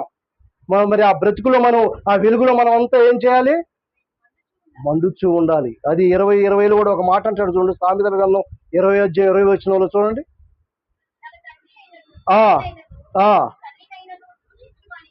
దీపము ఎలా అంట? ఆ తల్లిదండ్రులను దూషించువాడు అన్నాడు. ఇలా దీపం అంటే ఏంటంటే మనం అనుకున్నాం, నరుడాత్మ ఎవరు పెట్టినా దీపము. ఆ దీపము ఇప్పుడు మనల్ని జన్మనిచ్చినటువంటి తల్లిదండ్రులు కూడా మనం ఎంతో వారిని ప్రేమించాలి. ఇప్పుడు దేవుడు మన కన్న తల్లి మనందరిని ఎలా ప్రేమిస్తూ ఉన్నాడో, మన యొక్క తల్లిదండ్రులు కూడా మనం కూడా అలా ప్రేమించాలి, అలా వారిని ఆదరించాలి, అలా వారిని జాగ్రత్తగా మనం చూసుకునే బాధ్యత మనకుంది ప్రియులారా. కాబట్టి మనం ఎందుకంటే దేవుడికి ఇష్టంగా ఉండేటప్పుడు, దేవుడికి ఆజ్ఞ ప్రకారంగా జీవించేటప్పుడు మనకి ఇవన్నీ మనం తెలుసుకుంటూ ఉంటాం. కాబట్టి మనం భయంకరమైన దినాల్లో ఉన్నాం. ఏదంటే ఈ యొక్క దీపము వెలుగున్నప్పుడే మనం జాగ్రత్త చేసుకుంటే మంచిది. అందుకోసమే ఏమంటారంటే, దీపం ఉండగానే ఇల్లుని చక్కబెట్టుకో. అందుకోసమే మన యొక్క దీపం ఏంటంటే దేవుడిచ్చినటువంటి ఈ యొక్క ఆత్మీయ అయి ఉన్నది. ఆత్మ ఇచ్చిండు కాబట్టి ఆత్మ వెలిగినంతసేపు మనం ఎంతో జాగ్రత్తగా ఉంటూ, దేవుడి ఇష్టానుసారంగా నడుస్తూ, దేవుడికి లోబడుతూ, దేవుడి మాట కట్టుబడుతూ, నిజంగానే ప్రభువా నువ్వు ఇచ్చిన ఆజ్ఞల ప్రకారంగా, నువ్వు ఇచ్చిన మాట ప్రకారంగా నీ ఇష్టానుసారంగా జీవిస్తాను ప్రభువా. తండ్రి గునైనా నా దీపాన్ని వెలిగిస్తూ ఉన్నావు, ఇంకా నువ్వు నడిపిస్తూ ఉన్నావు, ఇంకా నువ్వు నన్ను ప్రేమిస్తూ ఉన్నావు. నీ ప్రేమను బట్టి నేను బ్రతకగలుగుతున్నాను ప్రభువా. ఆయన శ్వాస నిశ్వాసాల వల్ల మనం బ్రతుకుతూ ఉన్నాం. కేవలము ఆయన కృపను బట్టి మనం బ్రతుకుతూ ఉన్నాం. కాబట్టి నిజంగానే ప్రభువా, ఈ యొక్క మధ్యాహ్న కాల సమయంలో ప్రభువా, నా తండ్రి గునైనా నేను నువ్వు పెట్టిన నా దీపం నువ్వు వెలిగించేవాడవు నీవే. మరి ఆ దీపాన్ని నేను ఏ విధంగా నాయన చూసుకుంటున్నాను, ఏ విధంగా నాయన నిన్ను ఆదరిస్తూ ఉన్నాను, ఏ విధంగా నిన్ను ప్రేమిస్తూ ఉన్నాను, ఏ విధంగా నిన్ను కలిగి ఉన్నాను ప్రభువా. నన్ను బ్రతికిస్తున్నది, నన్ను జీవింపజేస్తుంది నీవేగా నాయన అని చెప్పి ఆయన పాదాల కడ మనం ప్రార్థించినట్లయితే, ఆయన పాదాల కడ మనం మొరపెట్టుకున్నట్లయితే మనల్ని సజీవుల లెక్కల్లో ఉంచుతాడు. ఇంకను మనల్ని ఇంకను మన ఆయుష్ని పొడిగిస్తూ ఉంటాడు. ఇసుకే ఆయుష్ ఎన్ని సంవత్సరాలు? 15 సంవత్సరాలు. ఏమన్నాడు? నీ దీపము ఆరిపోతుంది, నీ ఇల్లు చక్కబెట్టుకో అన్నప్పుడు ఆయన ఎంతో కన్నీరు గాచాడు. చూసావా ఎంత కన్నీరు గాచాడు? తండ్రి, కొంచెం నేను ఇంకను కొన్ని దినాలు ఉండాలా ప్రభువా. చూసినా ఎవరైనా చనిపోవటానికి ఇష్టపడరండి, మంచిగా బ్రతకాలని. మరి ఎవరైనా మనకి ఇప్పుడు ఒక ఏదైనా వచ్చిందని కొన్ని చనిపోతాను అనుకో, నాకు ఏ విధంగా ఉంటుంది దుఃఖం? మమ్మల్ని చనిపోతాను, ఇంకొన్ని నిమిషాలే ఉంటానేమో. దేవుణ్ణి కలిగినప్పుడు ఎప్పుడైనా ఎన్ని నిమిషాలైనా నేను సిద్ధంగా ఉన్నాను ప్రభువా, నేను మంచిగా ఉంటాను అక్కడ, ఇంతకంటే ఆడ సంతోషం నాకుంది ప్రభు అని చెప్పగలగాలంటే మనం దీపం ఉండగానే జాగ్రత్తగా మనం ఆ వెలుగులో మనం జాగ్రత్తగా మనం చూసుకున్నట్లయితే దేవుణ్ణి కలిగి జీవిస్తాము. ఆ యొక్క పరలోక రాజ్యంలో మనకి సంతోషం ఉంటుంది పిల్లరా. కాబట్టి మన దీపం వెలుగుతుంది కాబట్టి ఆ వెలుగులో మనం జాగ్రత్తగా మనం తెలుసుకుందాం, జాగ్రత్తగా మనం సర్చ్ చేసుకుందాం. ఇంకా నా లోటేంది ప్రభువా, నేను సరిగా నడవట్లేదా, సరిగా జీవించట్లేదా, సరిగా బ్రతకట్లేదా, నీ వాక్యానుసారంగా నేను ఎలా ఉన్నాను ప్రభా, ఈ లోకంలో నేను ఎలా జీవిస్తున్నాను ప్రభా, ఎలా మాట్లాడుతున్నాను, ఏ విధంగా నేను ప్రవర్తిస్తున్నాను ప్రభువా, నన్ను క్షమించు నాయనా. ఈ యొక్క మధ్యాహ్న కాల సమయంలో నిజంగానే ప్రభువా, నా దీపాన్ని వెలిగించువాడు నీవే ప్రభువా, నన్ను బ్రతికిస్తున్న వాడు నీవే ప్రభువా, నీకు నమ్మకంగా ఉంటాను ప్రభా, నీకు ఇష్టంగా ఉంటాను ప్రభా, నన్ను క్షమించమని ఆయన దగ్గర పాదాల కాడ ప్రార్థిద్దాం ప్రియులారా. కాబట్టి నేను ఎంతో జాగ్రత్తగా ఆయన లేఖనాల ప్రకారం జీవిస్తూ బ్రతకాలని కోరుకుంటూ ఈ కొద్ది మాటలు నేను ముగిస్తున్నాను. కొద్ది మాటలు దేవుడు దీవించును కదా. తలలోంచి కళ్ళు మూసుకుంటే ప్రార్థన చేసుకున్నాం. పరిశుద్ధుడా మహోన్నతుడా నాయన, నీ ఘనమైన ఉన్నతమైన శ్రేష్టమైన నామాన్ని బట్టి నీ వందనాలు ప్రభువా. నా తండ్రిగో నాయన, నా ప్రభు అందుడు ఆత్మయో ఇచ్చిన దీపం నా తండ్రిగో నాయన, నన్ను వెలిగిస్తున్నావంటే, నన్ను నడిపిస్తున్నావంటే, నేను జీవిస్తున్నానంటే కేవలం నీ కృపను బట్టే ప్రభు, నీ ధైర్యం బట్టే ప్రభు. నా తండ్రిగో నాయన నన్ను ఇంకా నువ్వు బ్రతికిస్తున్నావు, ఇంకా నువ్వు నన్ను జీవింపజేస్తున్నావు అంటే నాయన, ఇంకా నా తండ్రి నేను ఎలా నమ్మకంగా ఉంటున్నాను ప్రభు నాయన, నేను ప్రకాశిస్తున్నాను నేను వెలిగించబడి నా తండ్రి ఎంతమందిని వెలిగించగలుగుతూ ఉన్నాను నా తండ్రిగో, వెలుగు దగ్గరికి ఎంతమందిని రప్పించగలుగుతూ ఉన్నాను నా తండ్రి నాయన. నా ప్రభు నీ వెలుగులో నా తండ్రి నేను ఇంకా నాలో ఉన్న ఏ దోషం ఉందో, ఏ పాపం ఉందో, ఏ అసూయ, ఏ కల్మషం ఉందో ప్రభు నా తండ్రి, ఈ వెలుగులో నన్ను పరిశుద్ధపరచండి ప్రభు నా తండ్రి. వెలుగు ద్వారా నన్ను తాకండి ప్రభు నా తండ్రిగో నాయన, నాలో ఉన్న ప్రతి కల్మషాన్ని తీసివేయండి ప్రభు, నీ పరిశుద్ధాత్మ ద్వారా నింపండి ప్రభు నాయన. ప్రతి ఒక్కరూ వెలిగించబడాలా ప్రభు. ఆ వెలుగులో నా తండ్రి మా పాపాలని ఒప్పుకున్నప్పుడు నా తండ్రి మేము ఇంకనూ వెలిగించబడతాం, ఇంకనూ నాయన సంతోషంతో ఆనందంతో ఉండగలుగుతాం ప్రభు. అలాంటి సంతోషం ఇవ్వటానికే నాయన నా తండ్రి నువ్వు మాకు ఈ లోకానికి నీ ప్రియ కుమారుని పంపించావు ప్రభు నా తండ్రి. నేను మేము ఎలా ఉండగలుగుతున్నాం, ఎలా నిన్ను తెలుసుకోగలుగుతున్నాం ప్రభు, నీ మాట ప్రకారంగా ఉండగలుగుతున్నాం. మమ్మల్ని క్షమించు ప్రభు. ఈ మధ్యాహ్న కాలస్థలంలో నా తండ్రి నీకు లోబడతాం ప్రభు నా తండ్రి. మాలో నా తండ్రి ప్రాణం ఉన్నప్పుడే నా తండ్రి, ఈ వెలుగు ఉన్నప్పుడే నా తండ్రి మేము సర్చ్ చేసుకోవాలి, జీవించాలి, బ్రతకాల ప్రభా. నీకు నమ్మకంగా ఉండి కృపను మాకు దయచేయండి. అలాగే ఈ సన్నిధించండి ప్రభా. అలాగే నాయన మీ దాసులు కూడా బలపరచండి. ఏమైనా కాలంలో ఉంటుడుగా నా తండ్రి నీకు సమర్పించుకొని ప్రభు నా తండ్రి నీకు ఇష్టంగా ఉండటకు సహాయాన్ని దయచేయండి. ఏ దుష్టుడు ఏ సాతానుడికి అధికారం లేదు ప్రభు నా తండ్రి. కూడా ఆయన వెలుగుతూ ప్రతి ఒక్కరిని వెలిగిస్తూ నా తండ్రి ఇంకనూ ఆ వెలుగులో ఎంతో మందిని నా తండ్రి కూడా నడిపించటకు సహాయాన్ని దయచేయండి. నీ దాసుడు ద్వారా నా తండ్రి ఎటువంటి హృదయానికి ఎటువంటి ఆత్మీయం కావాలో మీ దాసుడు ద్వారా తెలియజేయమని మీ సన్నిధించమని నా ప్రభువును రక్షకులను యేసుక్రీస్తు వారి నామమున ప్రార్థించున్నాను తండ్రి. ఆమేన్. వందనాలు.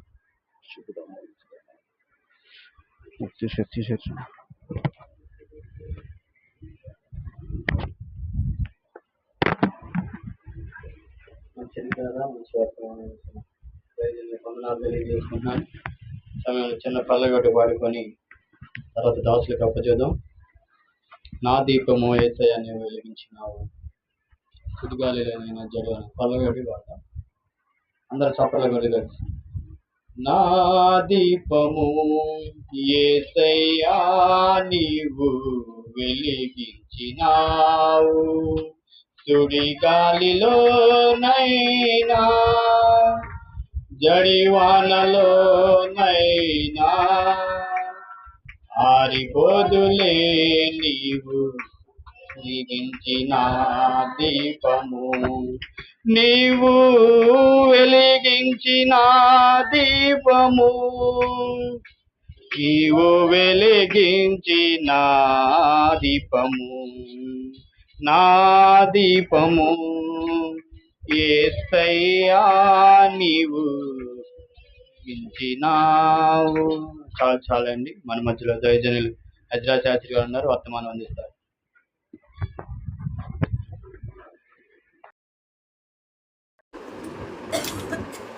దేవుని నామానికి మహిమ కలుగును గాక. ఈరోజు సమయంలో ప్రభు యేసుక్రీస్తు వారి కొరకు వందనాలు తెలియజేస్తున్నాను. తలవంచుకలు మూసుకున్నట్లయితే ప్రార్థన చేసుకుంటున్నాను. ప్రేమ కలిగిన మా దేవ, కృప కలిగిన మా తండ్రి, బంగారు పాదములతో ప్రభావ ఇంతవరకు నీ సజీవ లెక్కలు తిరిగి నీ పునరుద్ధరణ దినమందరం కూడుకొని మీరు కలుగు చేసిన అవకాశం దేవా, ఈ యొక్క మధ్యాహ్న కాల సమయంలో మీరు తోడుగా ఉండే అధికారితో ఇచ్చి ఇప్పటివరకు దాసుల ద్వారా మీరు మాట్లాడించినటువంటి మాటలను ఇది కొద్ది నిమిషముల తర్వాత మరలా తిరిగి మాటలు ధ్యానించుకొని వచ్చినాడు. నీ యొక్క జ్ఞానముతోను నీ యొక్క తెలివితోను మమ్మల్ని నింపండి తండ్రి. తెరవబడినటువంటి గ్రంథములు మా ముందు ఉన్నాయి. వినగలిగినటువంటి హృదయాలను మీరు మాకు దయచేయండి తండ్రి. చక్కటి జ్ఞానముతో ప్రభావినటువంటి వాక్యాన్ని హృదయంలో భద్రపరుచుకున్నటువంటి బిడ్డలుగా మమ్మల్ని చేయమని నీ సన్నిధిలో ప్రార్థించుకున్నాను. దేవా, యొక్క ప్రార్థన నీ సన్నిధిలో చేర్చుకున్నాను. నీ నోటి బురగా వాడుకున్నాడు. నజరేయుడైన జీవం కలిగిన యేసు అతి పరిశుద్ధ నామములో ప్రార్థించారు. పాట అందరు పాడారా? మరి ఎవ్వరు స్వరం వినిపించరా? బస్సుల్లో ఇప్పుడు ఉంటుందండి అసలు ఆడవాళ్ళ ఫైట్. అక్కడ నోరులో వస్తున్నాయి ఆడవాళ్ళకి, కానీ చర్చిలో వచ్చిన పాటలు పాడడానికి నోరు రాదు.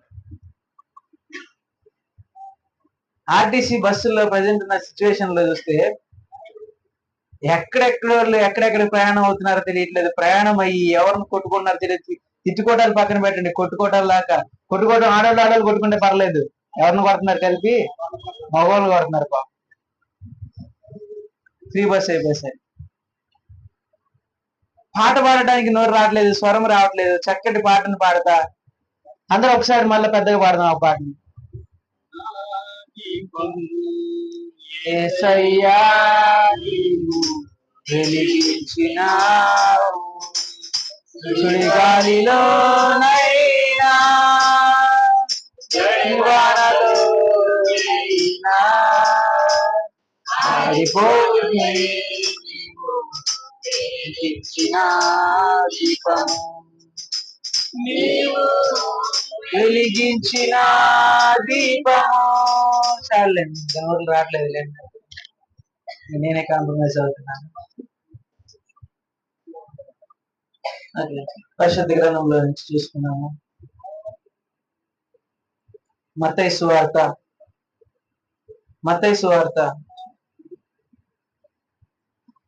24వ అధ్యాయం మొదటి నుంచి కొన్ని వచనాలు చదువుతున్నాం.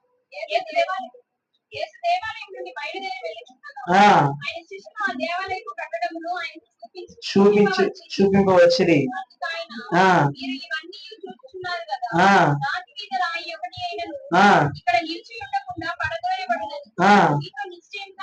మీతో నిశ్చయముగా చెప్పుచున్నానని చెప్పి వారితో నేను. చూడండి, యేసు ప్రభువారు తన శిష్యులతో కలిసి దేవాలయమును సందర్శించడానికి వెళ్ళినటువంటి సమయంలో కొన్ని మాటలను ఇక్కడ మనం జ్ఞాపకం చేసుకున్నాం.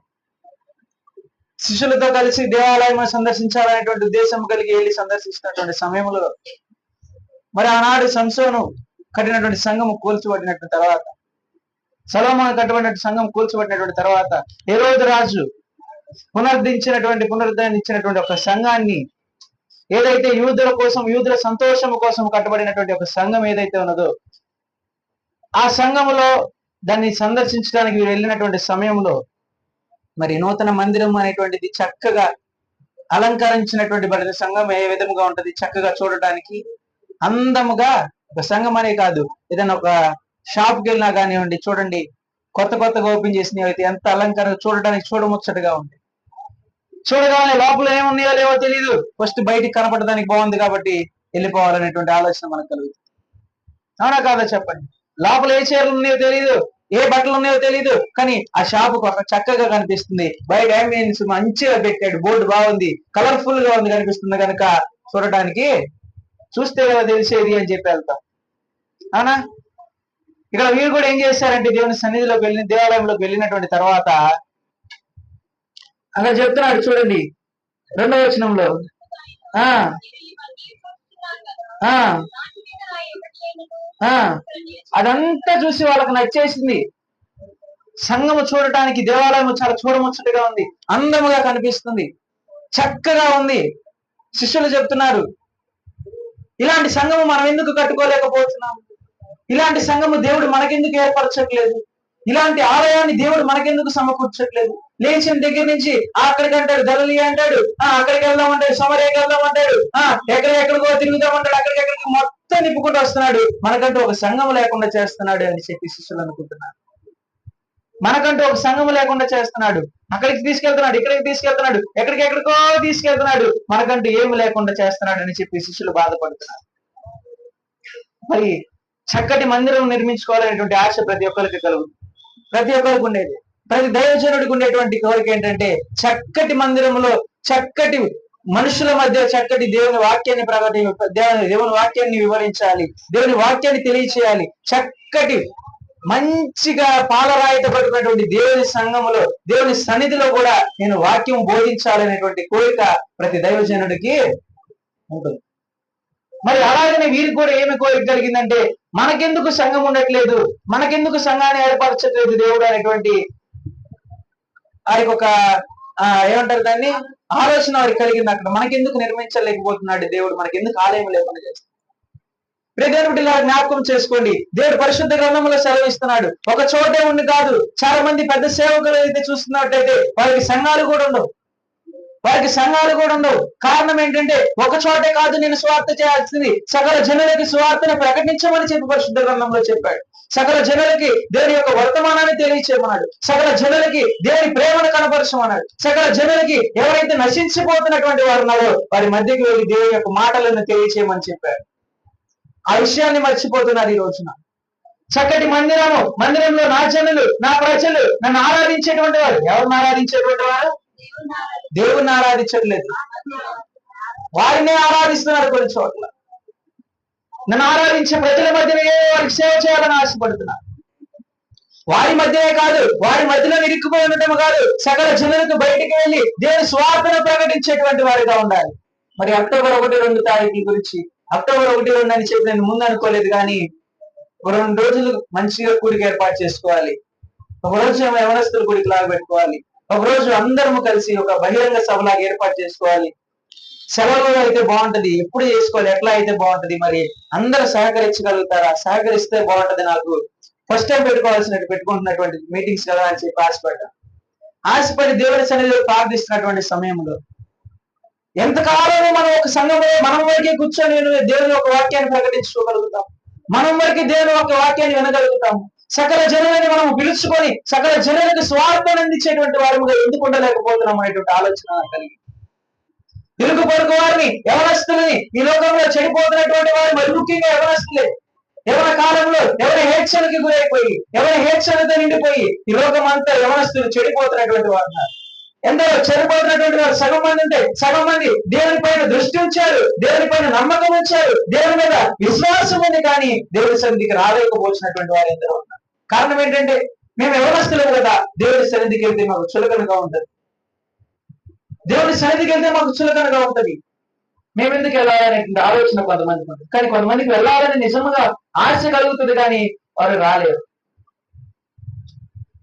వారి కోసం నిజంగా యవనస్తులైనటువంటి వారిని సమకూర్చి వారి కోసం మంచి స్వార్థాన్ని అందించాలి, వారిని కొన్ని హృదయాలను మార్చేటువంటి వారుగా మనం ఉండాలి, వారి హృదయాలను దేవుని వాక్యముతో నింపేటువంటి వారుగా మనం ఉండాలి. ఎందుకు మనం ఆ విధంగా ఉండలేకపోతున్నాము అని ఆలోచించినప్పుడు ఒకరోజు యవనస్తుల కూడిక, ఒకరోజు ఉపవాస కూడిక లాగా పెట్టుకోవాలని చెప్పి ఆశ కలిగి, అందుకే అక్టోబర్ 1 మరి సెలవుల్లో పెట్టుకోవచ్చు కదంటే, ఇవాళ నిన్న మొన్న చూసుకుంటే నిన్నటి నుంచి అనుకోండి సెలవులు ఇచ్చింది చాలా మందికి, 27 నుంచి ఏమి ఇచ్చినట్టున్నారు.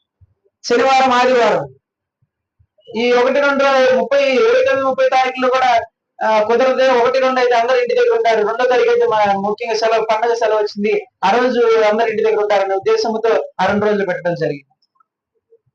కనుక మనము సకల జనులకు దేవుని వాక్యాన్ని అందించేటువంటి వారముగా ఉండాలి. సకల జనులకి దేవుని యొక్క వర్తమానాన్ని తెలియజేసేటువంటి వారముగా ఉండాలి. సకల జనులకి దేవుని ప్రేమ ఏదైతే మన పట్ల కనబరుస్తున్నాడో, దేవుని ప్రేమ ఎరగినటువంటి వారు ఎందరో నశించిపోతున్నారు. ఈ రోజున దేవుని ప్రేమ ఎరగినటువంటి వారు, నశించిపోతున్నటువంటి వారందరికీ కూడా దేవుని ప్రేమను మనం కనపరచాలనేటువంటి ఉద్దేశం కలిగి ఆ యొక్క 2 దినముల యొక్క కూటములు అనేటువంటి ఏర్పాటు చేసుకోవడం. మరి నిజంగా చాలా మంది దేవ సేవకులకు ఉండేటువంటి ఆలోచన అదే, సకల జనులకి నేను సువార్తను అందించాలనే ఆలోచన కొంతమందికి ఉంటుంది. మరి కొంతమందికి ఏంటంటే నా జనుల మధ్య నా సంఘములో నేను స్తుతిసి నేను దేవుని ఆరాధిస్తే సరిపోతున్నాను. కానీ బైబిల్ ఏం చెప్తుంది? సకల జనులకు సువార్తను అందించండి. ఒక్కరికి కాదు, ఇద్దరికి కాదు. ఈ లోకంలో చెడిపోతున్న ప్రతి మనిషికి, ఎవరైతే నశించిపోతున్నారో ప్రతి ఒక్కరిని వెలికి రక్షించడానికి ఆయన ఈ లోకంలోకి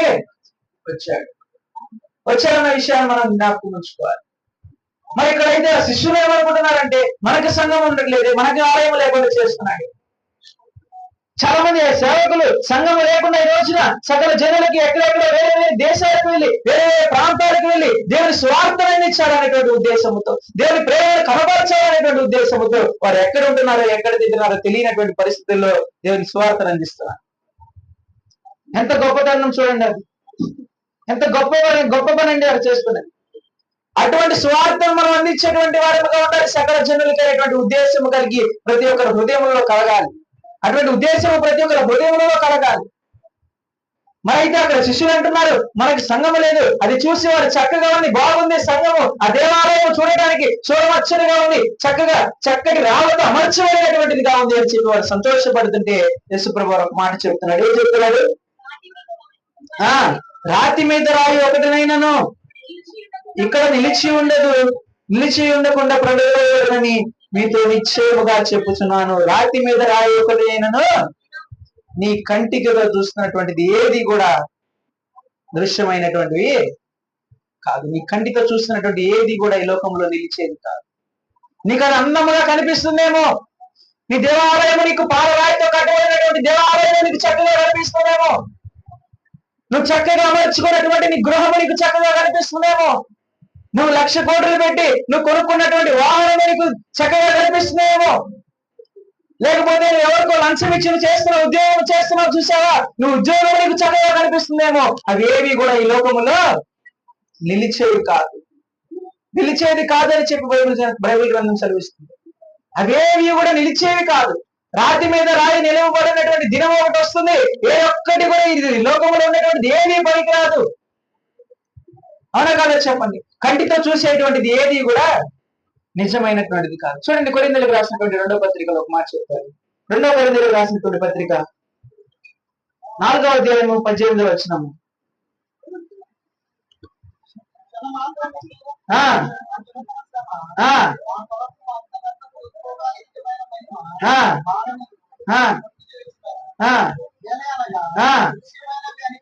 దృశ్యమైనవి అనిత్యములు.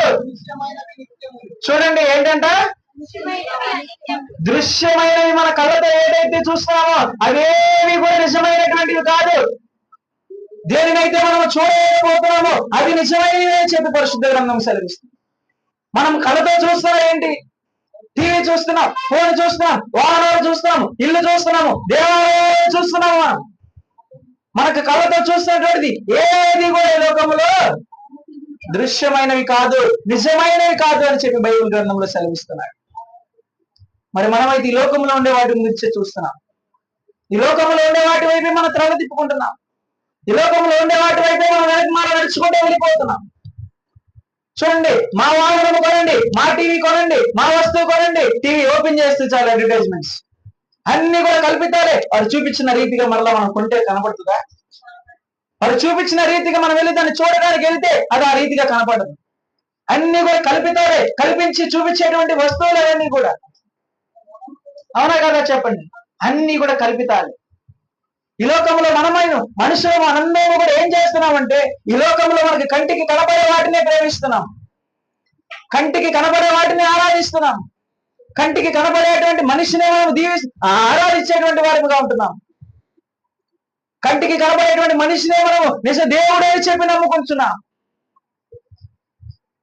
కానీ నిజంగా ఆయన పేరు పెట్టి వెలువడిన జనులందరూ కూడా ఏం నమ్మాలంటే ఈ కంటికి కనపడేటువంటి ఏవి కూడా దృశ్యములు కావు, నిజమైనటువంటివి కావు అని చెప్పి నమ్మాలి. నిజమైనటువంటివి కాదని చెప్పి నమ్మాలి. మనుషుడు ఈ రోజు ఏం చేస్తున్నాడంటే ఉదయం లేచిన దగ్గర నుంచి సాయంత్రం వరకు ఈ లోకంలో కంటికి కనబడే వాటి గురించి ప్రయాసపడుతున్నాడు, వాటి గురించి బాధపడుతున్నాడు, వాటి గురించి తపన పడుతున్నాడు. ఏ విధంగా సంపాదించాలి, ఏ విధంగా వెనకేసుకోవాలి, ఏ విధంగా నేను వెళ్ళాలి, ఏ విధంగా నేను సమకూర్చుకోవాలనేటువంటి ఉద్దేశం కలిగి జీవిస్తున్నాడు. దేనికోసము? ఈ లోకంలో కంటికి కనబడుతున్నటువంటి వాటి కోసమే తిన్నడక తిప్పడానికి ఏది లేకుండా పని చేస్తున్నారు. అవునా కాదా చెప్పండి? చేయట్లేదా? అదే పనిని దేవుని కోసం చేయమంటే చేస్తారా? చేయరు. అదే పనిని దేవునితో కలిసి చేయండి, దేవుని సన్నిధిలో చేయండి ఆ పని అంటే ఎవరు కూడా ముందుకు రా. తిన్నావా తినలేవా గుర్తు లేకుండా నువ్వు నీ ఉద్యోగం చేస్తున్నావు, తిన్నావా తినలేవా తెలియకుండా నీ పని నువ్వు చేస్తున్నావు. కానీ దేవుని పనిలో ఎందుకు నిర్లక్ష్యపరుస్తున్నావు? దేవుని పనిలో ఎందుకు నిర్లక్ష్యపడుతున్నావు? దేవునిలో ఎందుకు బలహీనపడిపోతున్నావు? దేవునిలో ఎందుకు ఎదగలేకపోతున్నావు? పక్కన వాళ్ళు చూసి వాళ్ళు చేయట్లేదు కదా, నేను ఎందుకు చేయాలని ఆశ కలుగుతున్నా నీకు? పక్కన వాళ్ళని చూసి వాళ్ళు ఏమి పని చేయట్లేదు, వాళ్ళు ఏమి దేవుని పనికి సహకరించట్లేదు, నేను ఎందుకు సహకరించాలనుకుంటున్నావు?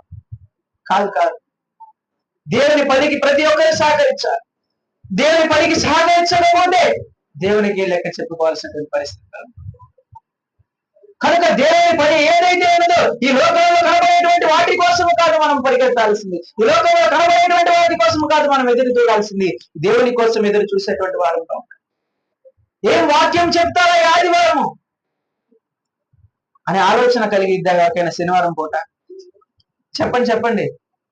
రేపు ఏం తెచ్చుకోవాలి? రేపు ఆదివారం కదా, చేపల కోడి మాసం ఏడు మాసం, అవునా? చేపలు తెచ్చుకున్నావా, చికెన్ తెచ్చుకున్నావా, మటన్ తెచ్చుకున్నావా?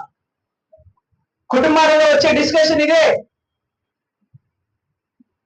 అదే కుటుంబం కలిసి రేపు దినా చర్చిలో ఏం వాక్యం చెప్పబోతాడు పాస్టర్ గారు, వినాలనేటువంటి తపన కలిగి నేనున్నాను, నువ్వు కూడా తపన కలిగి ఉన్నావా? ఏం వాక్యం చెప్తాడు అనేటువంటి ఆత్రత నాలో ఉంది. నిజంగా ఆయన మంచి వాక్యం చెప్తే బాగుండు, మంచి ఆత్మీయ ఆహారాన్ని ఇస్తే బాగుండు, ఈ చేపలు చికెన్ మటన్ ఏవి కూడా పనికిరాదు అనేటువంటి తపన మనుషులలో కలగాలి,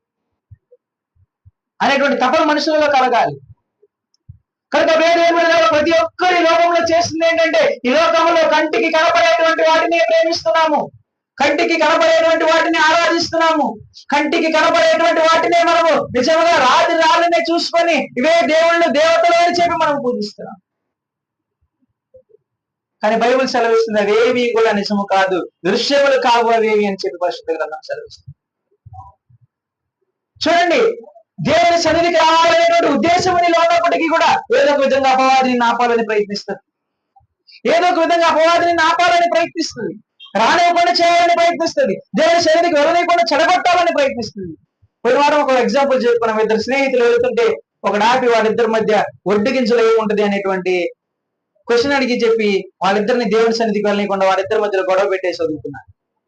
చూడండి, అట్లాంటి గొడవలు మనుషులను పంపించి అపవాది ఏదో ఒక విధంగా వారిని చెడగొట్టాలి, దేవుని సన్నిధికి వెళ్ళనీయకుండా చేయాలి అనేటువంటి ఉద్దేశంతో వస్తాం. ఈ రోజు మేము బయలుదేరి వస్తుంటే సగం దూరం రాగానే కార్ టైర్ పంచర్ అయిపోయింది.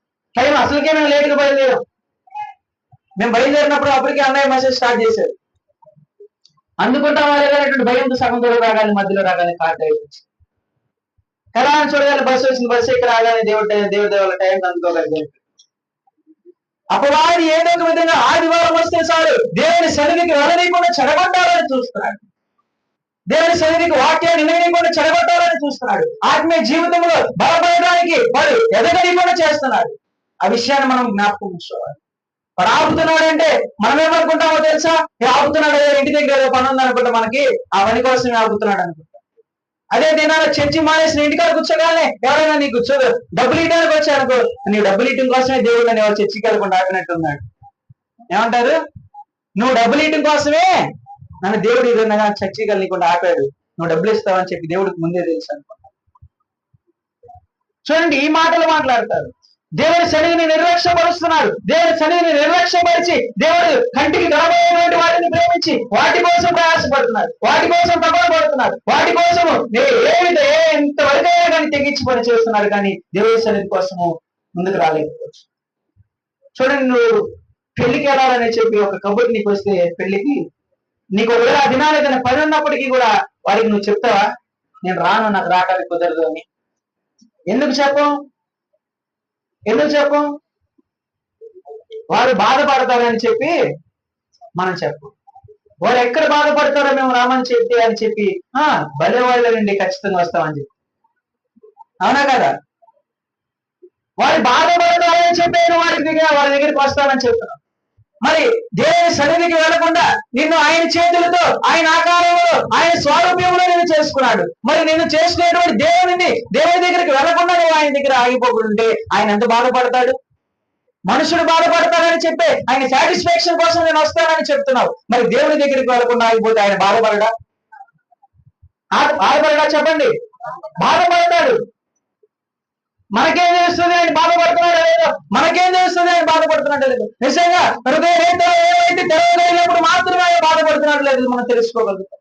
మన హృదయం అనేటువంటిది తెరవలేనప్పుడే నిజంగా దేవుడు మన కోసం బాధపడుతున్నాడు, మనల్ని చేసుకున్నందుకు ఆయన దుఃఖిస్తున్నాడు అనేటువంటి విషయాన్ని మనము జ్ఞాపకం ఉంచుకోగలుగుతాం, గుర్తించగలుగుతాం. ఆ విషయాన్ని మనం గుర్తించగలుగుతాం. కాబట్టి దేవుడు హృదయాన్ని తెరవండి, ఇప్పటికైనా కానీ దేవుడికి హృదయంలో స్థాననివ్వండి. ఆయన నీ కోసం ఎంత బాధపడుతున్నాడు చూడండి. మనుషులు కాదు నువ్వు రాకపోతే బాధపడుతుంది. వివాహానికి వెళ్ళబోతే కాదు మనుషులు బాధపడేది. దేవుడి దగ్గరికి వెళ్ళబోతే దేవుడు ఎంత బాధపడిపోతున్నాడు, ఎంత వేదన పడిపోతున్నాడు. ఒకసారి దేవుని సన్నిధిలో నీ హృదయాన్ని పడగలను. దేవుని సన్నిధిని ఎందుకు నిర్లక్ష్యం చేస్తున్నాం? చేయొద్దు పేరు. కంటికి కనపడేటువంటి ఏవి కూడా నిజమైనటువంటి కాదు. కంటికి కనపడేటువంటి కూడా కల్పితాలే, అన్ని కూడా దృశ్యములు కావాలన్నీ కూడా అదృశ్యములే అని చెప్పి బైబిల్ గ్రంథంలో చదివిస్తున్నాం. కాబట్టి ఇప్పటికైనా కానీ హృదయాలను దేవుని వైపు తిప్పుదాం. దేవా, నేను ఇంతవరకు కూడా లోకాన్ని ప్రేమించాను, ఈ లోకంలో ఉన్నటువంటి వస్తువులనే ప్రేమించాను, ఈ లోకంలో నాకు కంటికి కనబడుతున్న దానిని నేను ఎంతగా నమ్ముతున్నానంటే అంత గుడ్డిగా నమ్ముతున్నానని చెప్పి అనుకుంటున్నాను. కాదు, దేవుని వైపు చూడాలి, దేవుని వైపు ప్రేమించాలి, దేవుని సన్నిధికి వెళ్ళాలి. మనుషుడి కంటే కూడా మరి ఎక్కువగా దేవుడు బాధపడుతున్నాడు, ఆయన సన్నిధికి రావట్లేదని, ఆయన సన్నిధిని నిర్లక్ష్యపరుస్తున్నామని చెప్పి మనుషుడి కంటే కూడా బాధపడుతున్నాడు. ఆ విషయాన్ని జ్ఞాపకం ఉంచుకొని ఇదిలో నుంచి దేవుని దగ్గరికి వెళ్ళేటువంటి వారు కావాలి. చూడండి తర్వాత 3వ వచనం చూడండి. ఆయన ఒలీవ కొండ మీద కూర్చుని ఉన్నప్పుడు శిష్యులు ఆయన యొద్దకు ఏకాంతముగా వచ్చి, ఇవి ఎప్పుడు జరుగును? నీ రాకడకును ఈ యుగ సమాప్తికి సూచనలేమి మాతో చెప్పుమని చెప్పి అడిగాడంట. వారు చూడండి,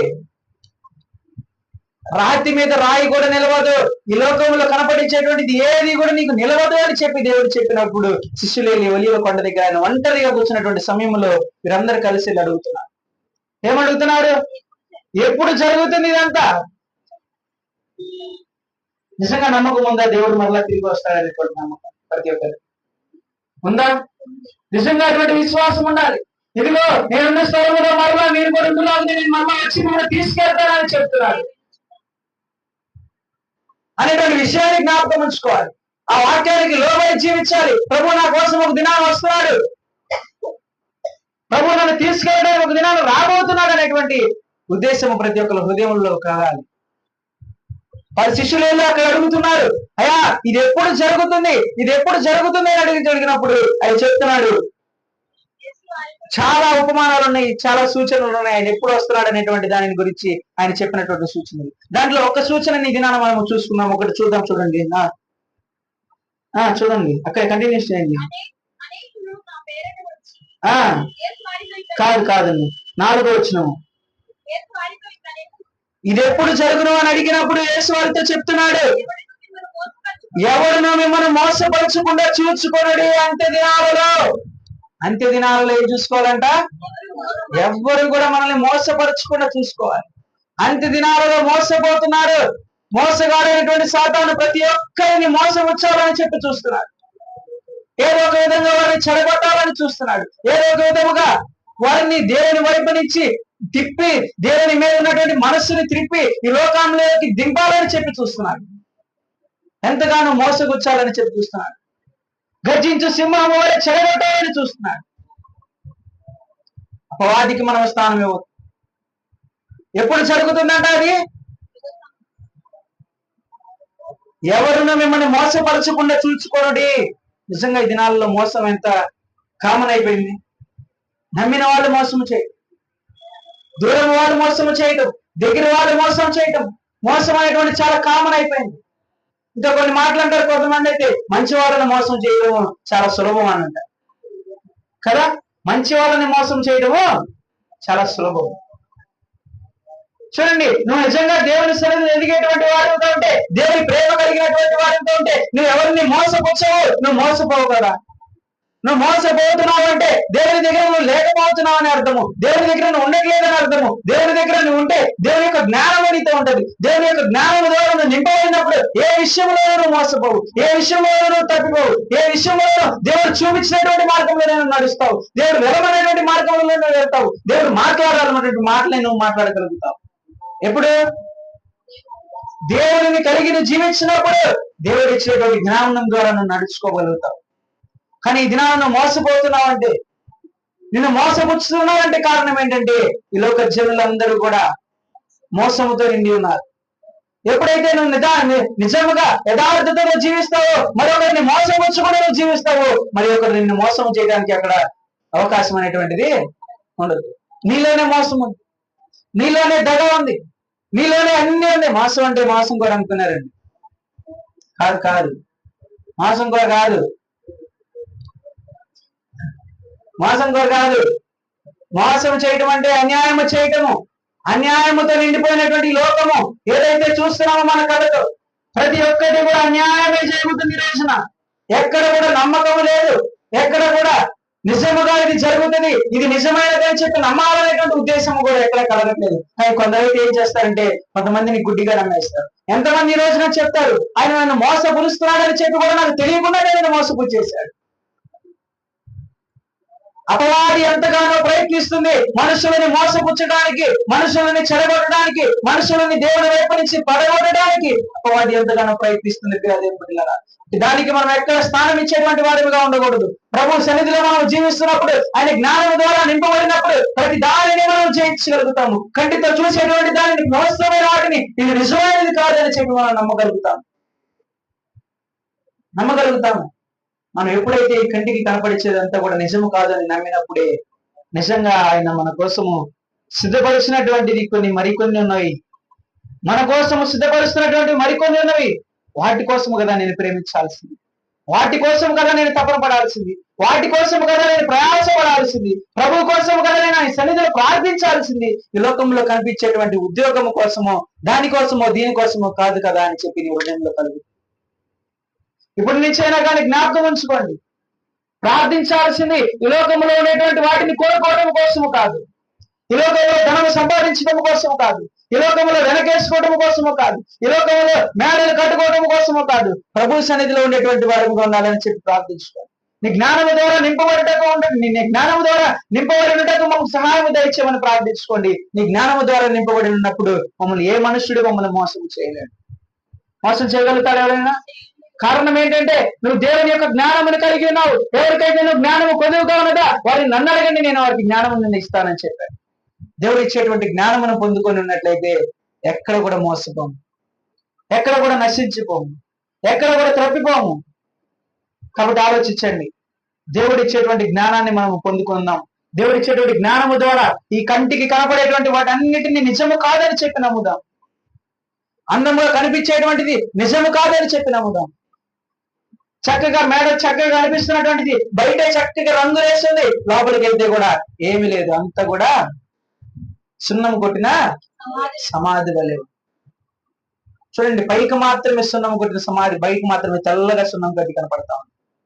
లోపలంతా కూడా కుళ్ళిపోయి ఎండిపోయినటువంటి అమ్ముకులు వాసన వస్తాం. చూడండి, ఆలోచించండి ప్రియమైన దేవుని వైపు చూసేటువంటి వారుగా, ఆయన జ్ఞానము పొందుకునేటువంటి వారుగా ఉంటే ఈ కంటికి కనబడేటువంటి అన్నిటిని జయించగలుగుతాము. జయించగలగడం మాత్రమే కాదు, వీటన్నిటి నుంచి విడిపించబడి ప్రభువుకు నడుచుకునేటువంటి వారుగా ఉంటారు. కనుక మనమే కాదు, అనేకులకు స్వార్థను ప్రకటించేటువంటి వారుగా మన మనసులో లేవాలి. అనేకులను మనం బలపరిచేటువంటి వారుగా మనం ఆత్మలు లేచేటువంటివిగా ఉండాలి. మన ఆత్మలు లేచి అనేక ఆత్మలను రక్షించేటువంటి వారుగా మనము నడుచుకోవాలి. నేను నా కుటుంబం కాదు, నేను నా సంఘము కాదు, నేను నా ఇరుగు పొరుగు వారు అనుకోవాలి, నేను నా ప్రపంచంలో దేశం అంతా కూడా నశించిపోతున్న ప్రతి ఒక్కరు కూడా దేవుని వైపు నాతో పాటు చూసేటువంటి వారు కావాలని చెప్పి ప్రార్థించాలి. ప్రార్థిస్తే ప్రార్థనకి అసాధ్యమైనటువంటిది ఏమీ లేదు. ఎంత దాని కఠిన హృదయములనైనా కానీ మార్చగలిగినటువంటి దేవుడు. వీడు మారడు అని చెప్పి నువ్వు అనుకున్నప్పటికీ కూడా నువ్వు ప్రార్థిస్తే మార్చగలిగినటువంటి దేవుడు. కనుక ప్రార్థించుకున్నాను. ఈ కళ్ళకి కనబడేటువంటి ఏది కూడా నిజము కాదు. నేనేమనుకుంటున్నానంటే ప్రభువా, ఈ కళ్ళకి కనబడేది ఈ లోకంలో శాశ్వతం అనుకుంటున్నాను. కళ్ళకి కనబడేటువంటి అందమే నాకు శాశ్వతం అనుకుంటున్నాను. కళ్ళకి కనబడేటువంటి భవనాలు మేడలే నాకు శాశ్వతము చక్కగా ఉన్నాయి అనుకుంటున్నాను. కాదు కాదు, ఇవన్నీ కూడా కల్పితాలు. ఇవన్నీ కూడా నన్ను మోసపుచ్చడానికి చూస్తాను. ఇవన్నీ కూడా నన్ను మోసపుచ్చడానికి అపవాది నాకు ధ్యానం వేస్తున్నాడు. కాబట్టి దేవుని బిడ్డలారా, నేను దేవుని వైపు చూస్తాను, ఈ లోకము వైపు కాదు, మోసపుచ్చేటువంటి అపవాది వైపు కాదు నేను చూస్తుంది అని చెప్పి ప్రార్థించుకునేటువంటి వారంగా రాత్రి మధ్యాహ్న కాల సమయంలో మనం ఉన్నాం. ప్రార్థన చేసుకున్నాం. అందరం కూడా తల నుంచి తల చూస్తున్నాం.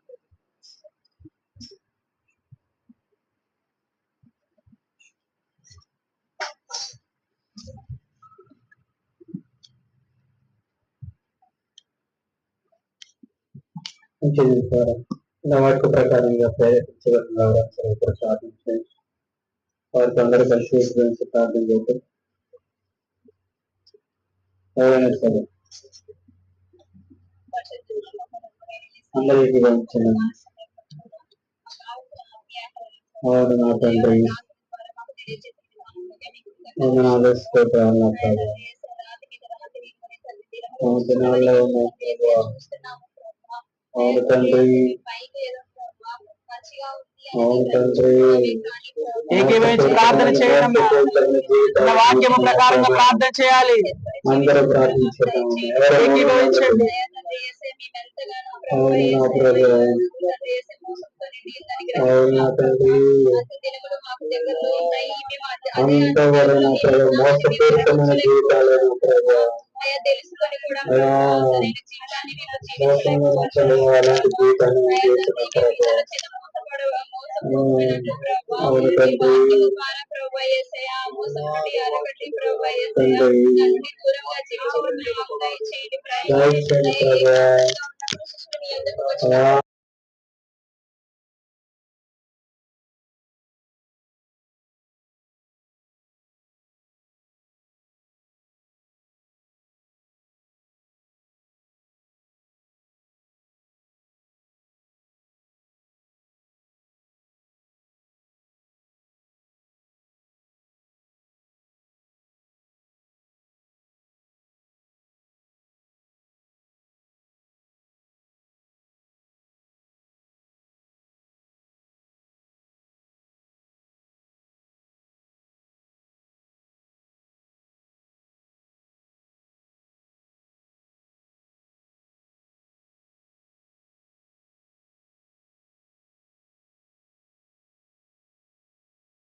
ఘనము నీ ఘనము ప్రభు యేసువే నీ దశమా భాగము నీయ వెనుదీతువా వెనుదీతువా నీ ఘనము ప్రభు యేసువే నీ దశమా భాగము నీయ వెనుదీతువా వెనుదీతువా పాడి పంటలు ప్రభువు నీకియగా పూలు గుట్టలు నీకు దయచేయగా పాడి పంటలు ప్రభువు నీకియగా పూలు గుట్టలు నీకు దయచేయగా వేరంగ ప్రభు యేసు నామమును గరుడేర ప్రభు కీయో క్రైస్తవా వేరంగ ప్రభు యేసు నామమును గరుడేర ప్రభు కీయో క్రైస్తవా నీ ఘనము ప్రభు యేసునే నీ దశమా భాగము నీయ వెనుదీతువా వెనుదీతువా సాక్ష్యాలు కూడా ఉన్నారు. సాక్ష్యాలు లేకపోతే గ్రామశ్రీ గారు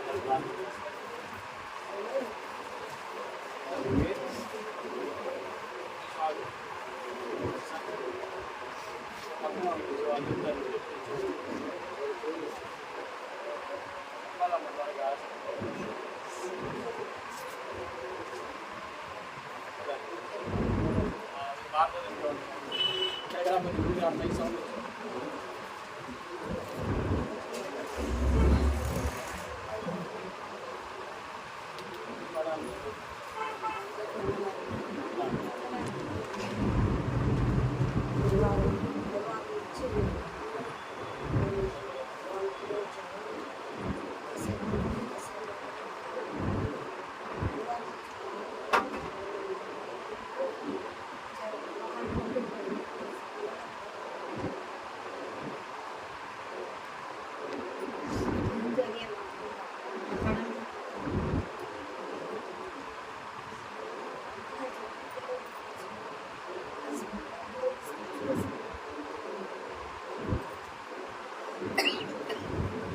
ప్రార్థిస్తున్నాను.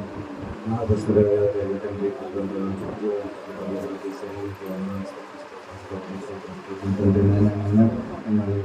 తండ్రి నీకే అన్నారు అర్థిస్తాకుంటున్నా తండ్రి నీకే అన్నారు మా మధ్య ఉన్న తండ్రి మనం చూస్తున్నా తండ్రి మా మధ్య సంచరిస్తున్న తండ్రి నీకే అన్నారు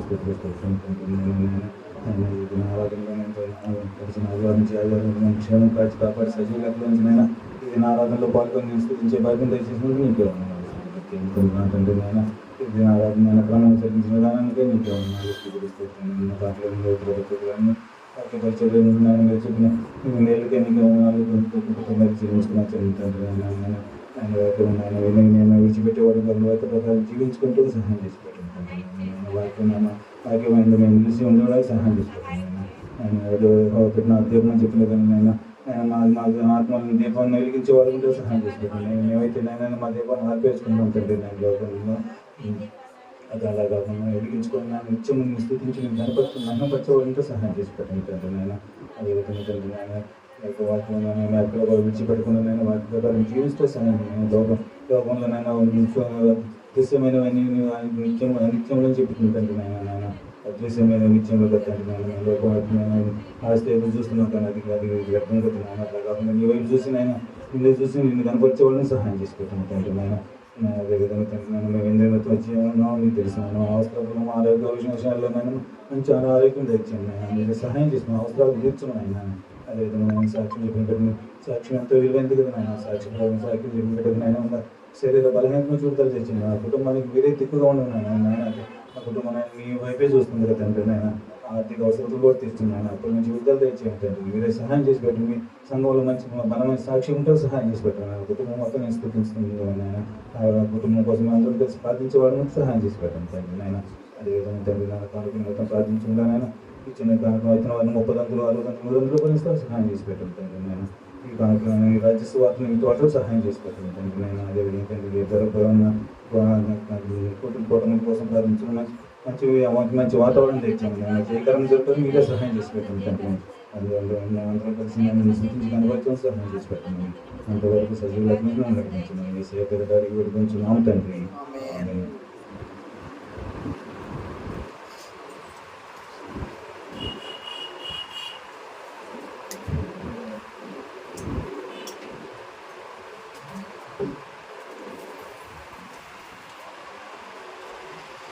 అందరూ లేచి నిలబడినట్లయితే ప్రార్థన చేసుకుని తలదరాశనం తీసుకున్నాం.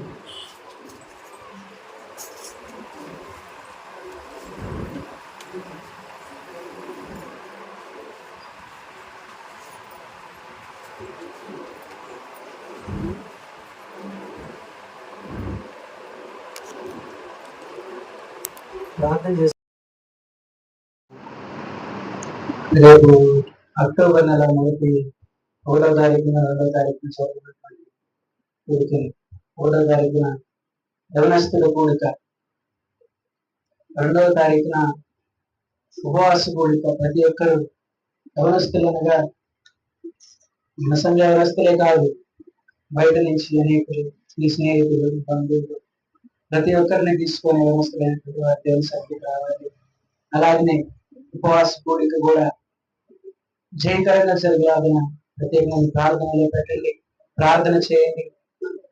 ప్రతి ఒక్కరు మీతో పాటు మీ బంధువులు, మీ రూపాయలు వారిని, స్నేహితులను తీసుకొచ్చే ద్వారా ఉండండి. సమయం వచ్చేసి 2 రోజులు కూడా ఉదయం 10 గంటలకి, 2 రోజులు కూడా ఉదయం 10 గంటలకి, 10 గంటల నుంచి 1 గంట వరకు ఉంటుంది కనుక ప్రతి ఒక్కరు కూడా దాని గురించి ప్రార్థన చేయండి. ఆ 2 రోజులు పెట్టుకున్నటువంటి యవనస్తుల గురించి ఉపవాస కూడికలు జయకరంగా దేవుడు జరిగించలాగున, మంచి వాతావరణం ఇచ్చేలాగున ప్రతి ఒక్కరు కుటుంబ ప్రార్థనలో, వ్యక్తిగత ప్రార్థనలో ప్రార్థన చేయండి. ప్రతి ఒక్కరు తప్పుగా పాల్గొంటారని చెప్పి ఆశిస్తున్నాము. ప్రార్థన చేసుకున్నాం. అందరు తల తీసుకుంటారు. ప్రేమ కలిగిన మా దేవ, కృప కలిగిన మా తండ్రి, బంగారు పాదములు పొందనాలు స్థుతులు ఇంతవరకు నీ సజీవులతో క్షేమాన్ని దయచేసి పునరుద్ధాన దినాన తండ్రి, పునరుద్ధాన శక్తిలో మీరు నింపబడినందుకు నీకు వందనాలు స్తుతులు. ఇది మా ఆరాధన క్రమంగా జరుగుటకు మీరు సహాయం చేసి ప్రభా, ఎక్కడ పడుతుంది అపవాదికి అధికారం అధికారంగా వహించారు. మీరు తోడుగా ఉన్నారు. పాటలు పాడడానికి బిడ్డలకు మంచి స్వరాన్ని ఇచ్చారు. ఇద్దరు పవిత్రాలు చదివేటువంటి బిడ్డలకు మంచి జ్ఞానాన్ని ఇచ్చారు. దేవాని దాసులు ద్వారా మాట్లాడించిన ప్రతి మాటను బట్టి నీకు వందనాలు స్తోత్రములు తండ్రి. దినమున ప్రభా, నీ మాటలకు లోబడి జీవించేటువంటి వారిని మమ్మల్ని చేయండి. మా మనసులు తెరవండి దేవా. మా నిమిత్తము మీరెంత బాధపడుచున్నారు. మా హృదయములు తెరవబడినప్పుడు మాత్రమే బాధలు మేము చూడగలుగుతాము దేవా. ఏ దేవుడు మేముందులే, దేవుడే కదా, మన దేవుడే కదా, మన దేవుడే కదా, బాధపడలే అనుకుంటున్నాం. నిజంగా మీరు మా కోసం ఎంతో కృంగిపోతున్నారు, బాధపడిపోతున్నారు. ఆ బాధను మేము నిజంగా మేము ఎరగాలి, చూడాలి అంటే ప్రభా, మా హృదయం అనేటువంటి తలుపులు తెరవాలి ప్రభా. హృదయం అనేటువంటి తలుపులు తెరవబడినప్పుడు దేవానికి స్థానం ఇచ్చినటువంటి వారు, నీకు స్థానం ఇచ్చినప్పుడు ప్రభా, నా గురించి మా గురించి ఎంతగానో బాధపడుతున్నారు, ఎంత దుఃఖిస్తున్నారు అనేటువంటి విషయాన్ని మేము జ్ఞాపకం చూడగలుగుతాము ప్రభా. మీరు మా సన్నిధి, మీ సన్నిధి మాతో వచ్చాను. ఇక నుంచి అయినా కానీ నీకు లోబడి జీవించే మనసులు మాకు దయచేయండి దేవా తండ్రి. కంటికి కనబడే వాటిని కాదు ప్రభా మేము ప్రేమించాల్సి, అవన్నీ కూడా ప్రభా వ్యర్థమైన వాటి దేవా నీ కోసము ప్రభా నీ పరలోక రాజ్యము కోసము ప్రార్థించాలి, నీ పరలోక రాజ్యము కోసము పోరాడాలి, నీ పరలోక రాజ్యము కోసం ఎదురు చూసేటువంటి వారు కూడా మమ్మల్ని చేయమని అడుగుతున్నాం తండ్రి. సహాయం మీరు మాకు అనుగ్రహించండి దేవా తండ్రి. కూడి వచ్చిన బిడ్డలందరినీ వారి హృదయంలో విన్న వాక్యమును ప్రభా తండ్రి భద్రపరుచుకునే వాక్యానుసారంగా జీవించడానికి మీరు సహాయం దయచేయండి దేవా తండ్రి. మీరుండండి ప్రభా. దినము సాక్ష్యం చెప్పినటువంటి బిడ్డలు బట్టి భూమిని బట్టి నీ సన్నిధిలో ప్రార్థిస్తున్నాము ప్రభా. దేవా బిడ్డలో ఉన్నటువంటి బలహీనత యేసు నామములో లయపరచండి దేవా. పరిశుద్ధాత్మతో మీద బిడ్డని పునరుద్ధాన దినముదాన పునరుద్ధాన శక్తి కాబట్టి నీ శక్తిని బలాన్ని మీరు అనుగ్రహించండి దేవా. ఉన్నటువంటి జ్వరాన్ని ప్రభావం వామిటింగ్స్ యేసు నామములో లయపరచండి ప్రభా. మీరు తోడుగా నడిపించండి సన్నిధనగా ఎంతో విశ్వాసముతో ఉన్నటువంటి బిడ్డలు ప్రభా. అంటే బిడ్డలో ఉన్నటువంటి బలహీనతను లయపరచండి. ఈ పరిచర్యగా ఎంతో తండ్రి ఇష్టపూరితంగా చేస్తుంది బిడ్డ నిన్ను స్వస్థపరచండి. నిన్ను స్వస్థపరిచి యెహోవాను నేను చెప్పాను గాయము రేపువాడు ఏమానుకోవాడు అంటే బలహీనతను ఆ బిడ్డలో నుంచి లయపరచండి. కుటుంబానికి సంతోషాన్ని మీరు అనుగ్రహించండి తండ్రి. కుటుంబంతో మీరుండండి ప్రభావ. ఇప్పుడు వచ్చిన సంఘం అంతట్లో మీరుండి నడిపించి ప్రభావ. మీ యొక్క వాక్యాన్ని మోసేటువంటి బిడ్డలుగా చేయమని చదివచ్చు. అక్టోబర్ 1 జరగబోతున్నటువంటి కూడికలను జయకరంగా జరగడం సహాయం అనేకులను హృదయాలను మార్చి నీ సన్నిధికి నడిపించండి ప్రభా. దేవా సకల జనులకి తండ్రి సర్వ సృష్టికి ప్రభా మీ యొక్క వాక్యాన్ని అందించేటువంటి బిడ్డలుగా మమ్మల్ని చేయగలుగుతున్నాం ప్రభా. దేవాని మాటలను నీ ప్రేమను కనపరిచేటువంటి మనసును మాకు దయచేయండి తండ్రి. ఈ సన్నిధి మాతో వచ్చి నీ పరిచర్యలో ముందుకెళ్ళేటువంటి వారు మమ్మల్ని ఉంచమని ప్రార్థించుకుంటూ ఒక ప్రార్థన నీ సన్నిధిలో చేర్చుకోమని నజరేయుడైన జీవం కలిగిన యేసయ్య పరిశుద్ధ నామములో ప్రార్థించడానికి వేడుకొనుచున్నాము తండ్రి. ఆమేన్. ఆశీర్వాదం మా మీద వర్షింపచేయు మీసా ఆశతో నమ్మి ఉన్నాము ఈ సత్యవద్దతము ఈ మారి మీద కుమారించుము దేవా. కమ్మరా ప్రేమ వర్షాలు కుమారించుము దేవా.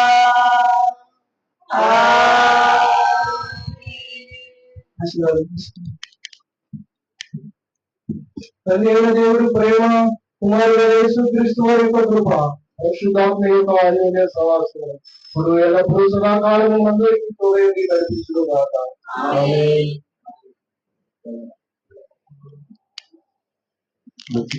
అందరికీ వందనాలు.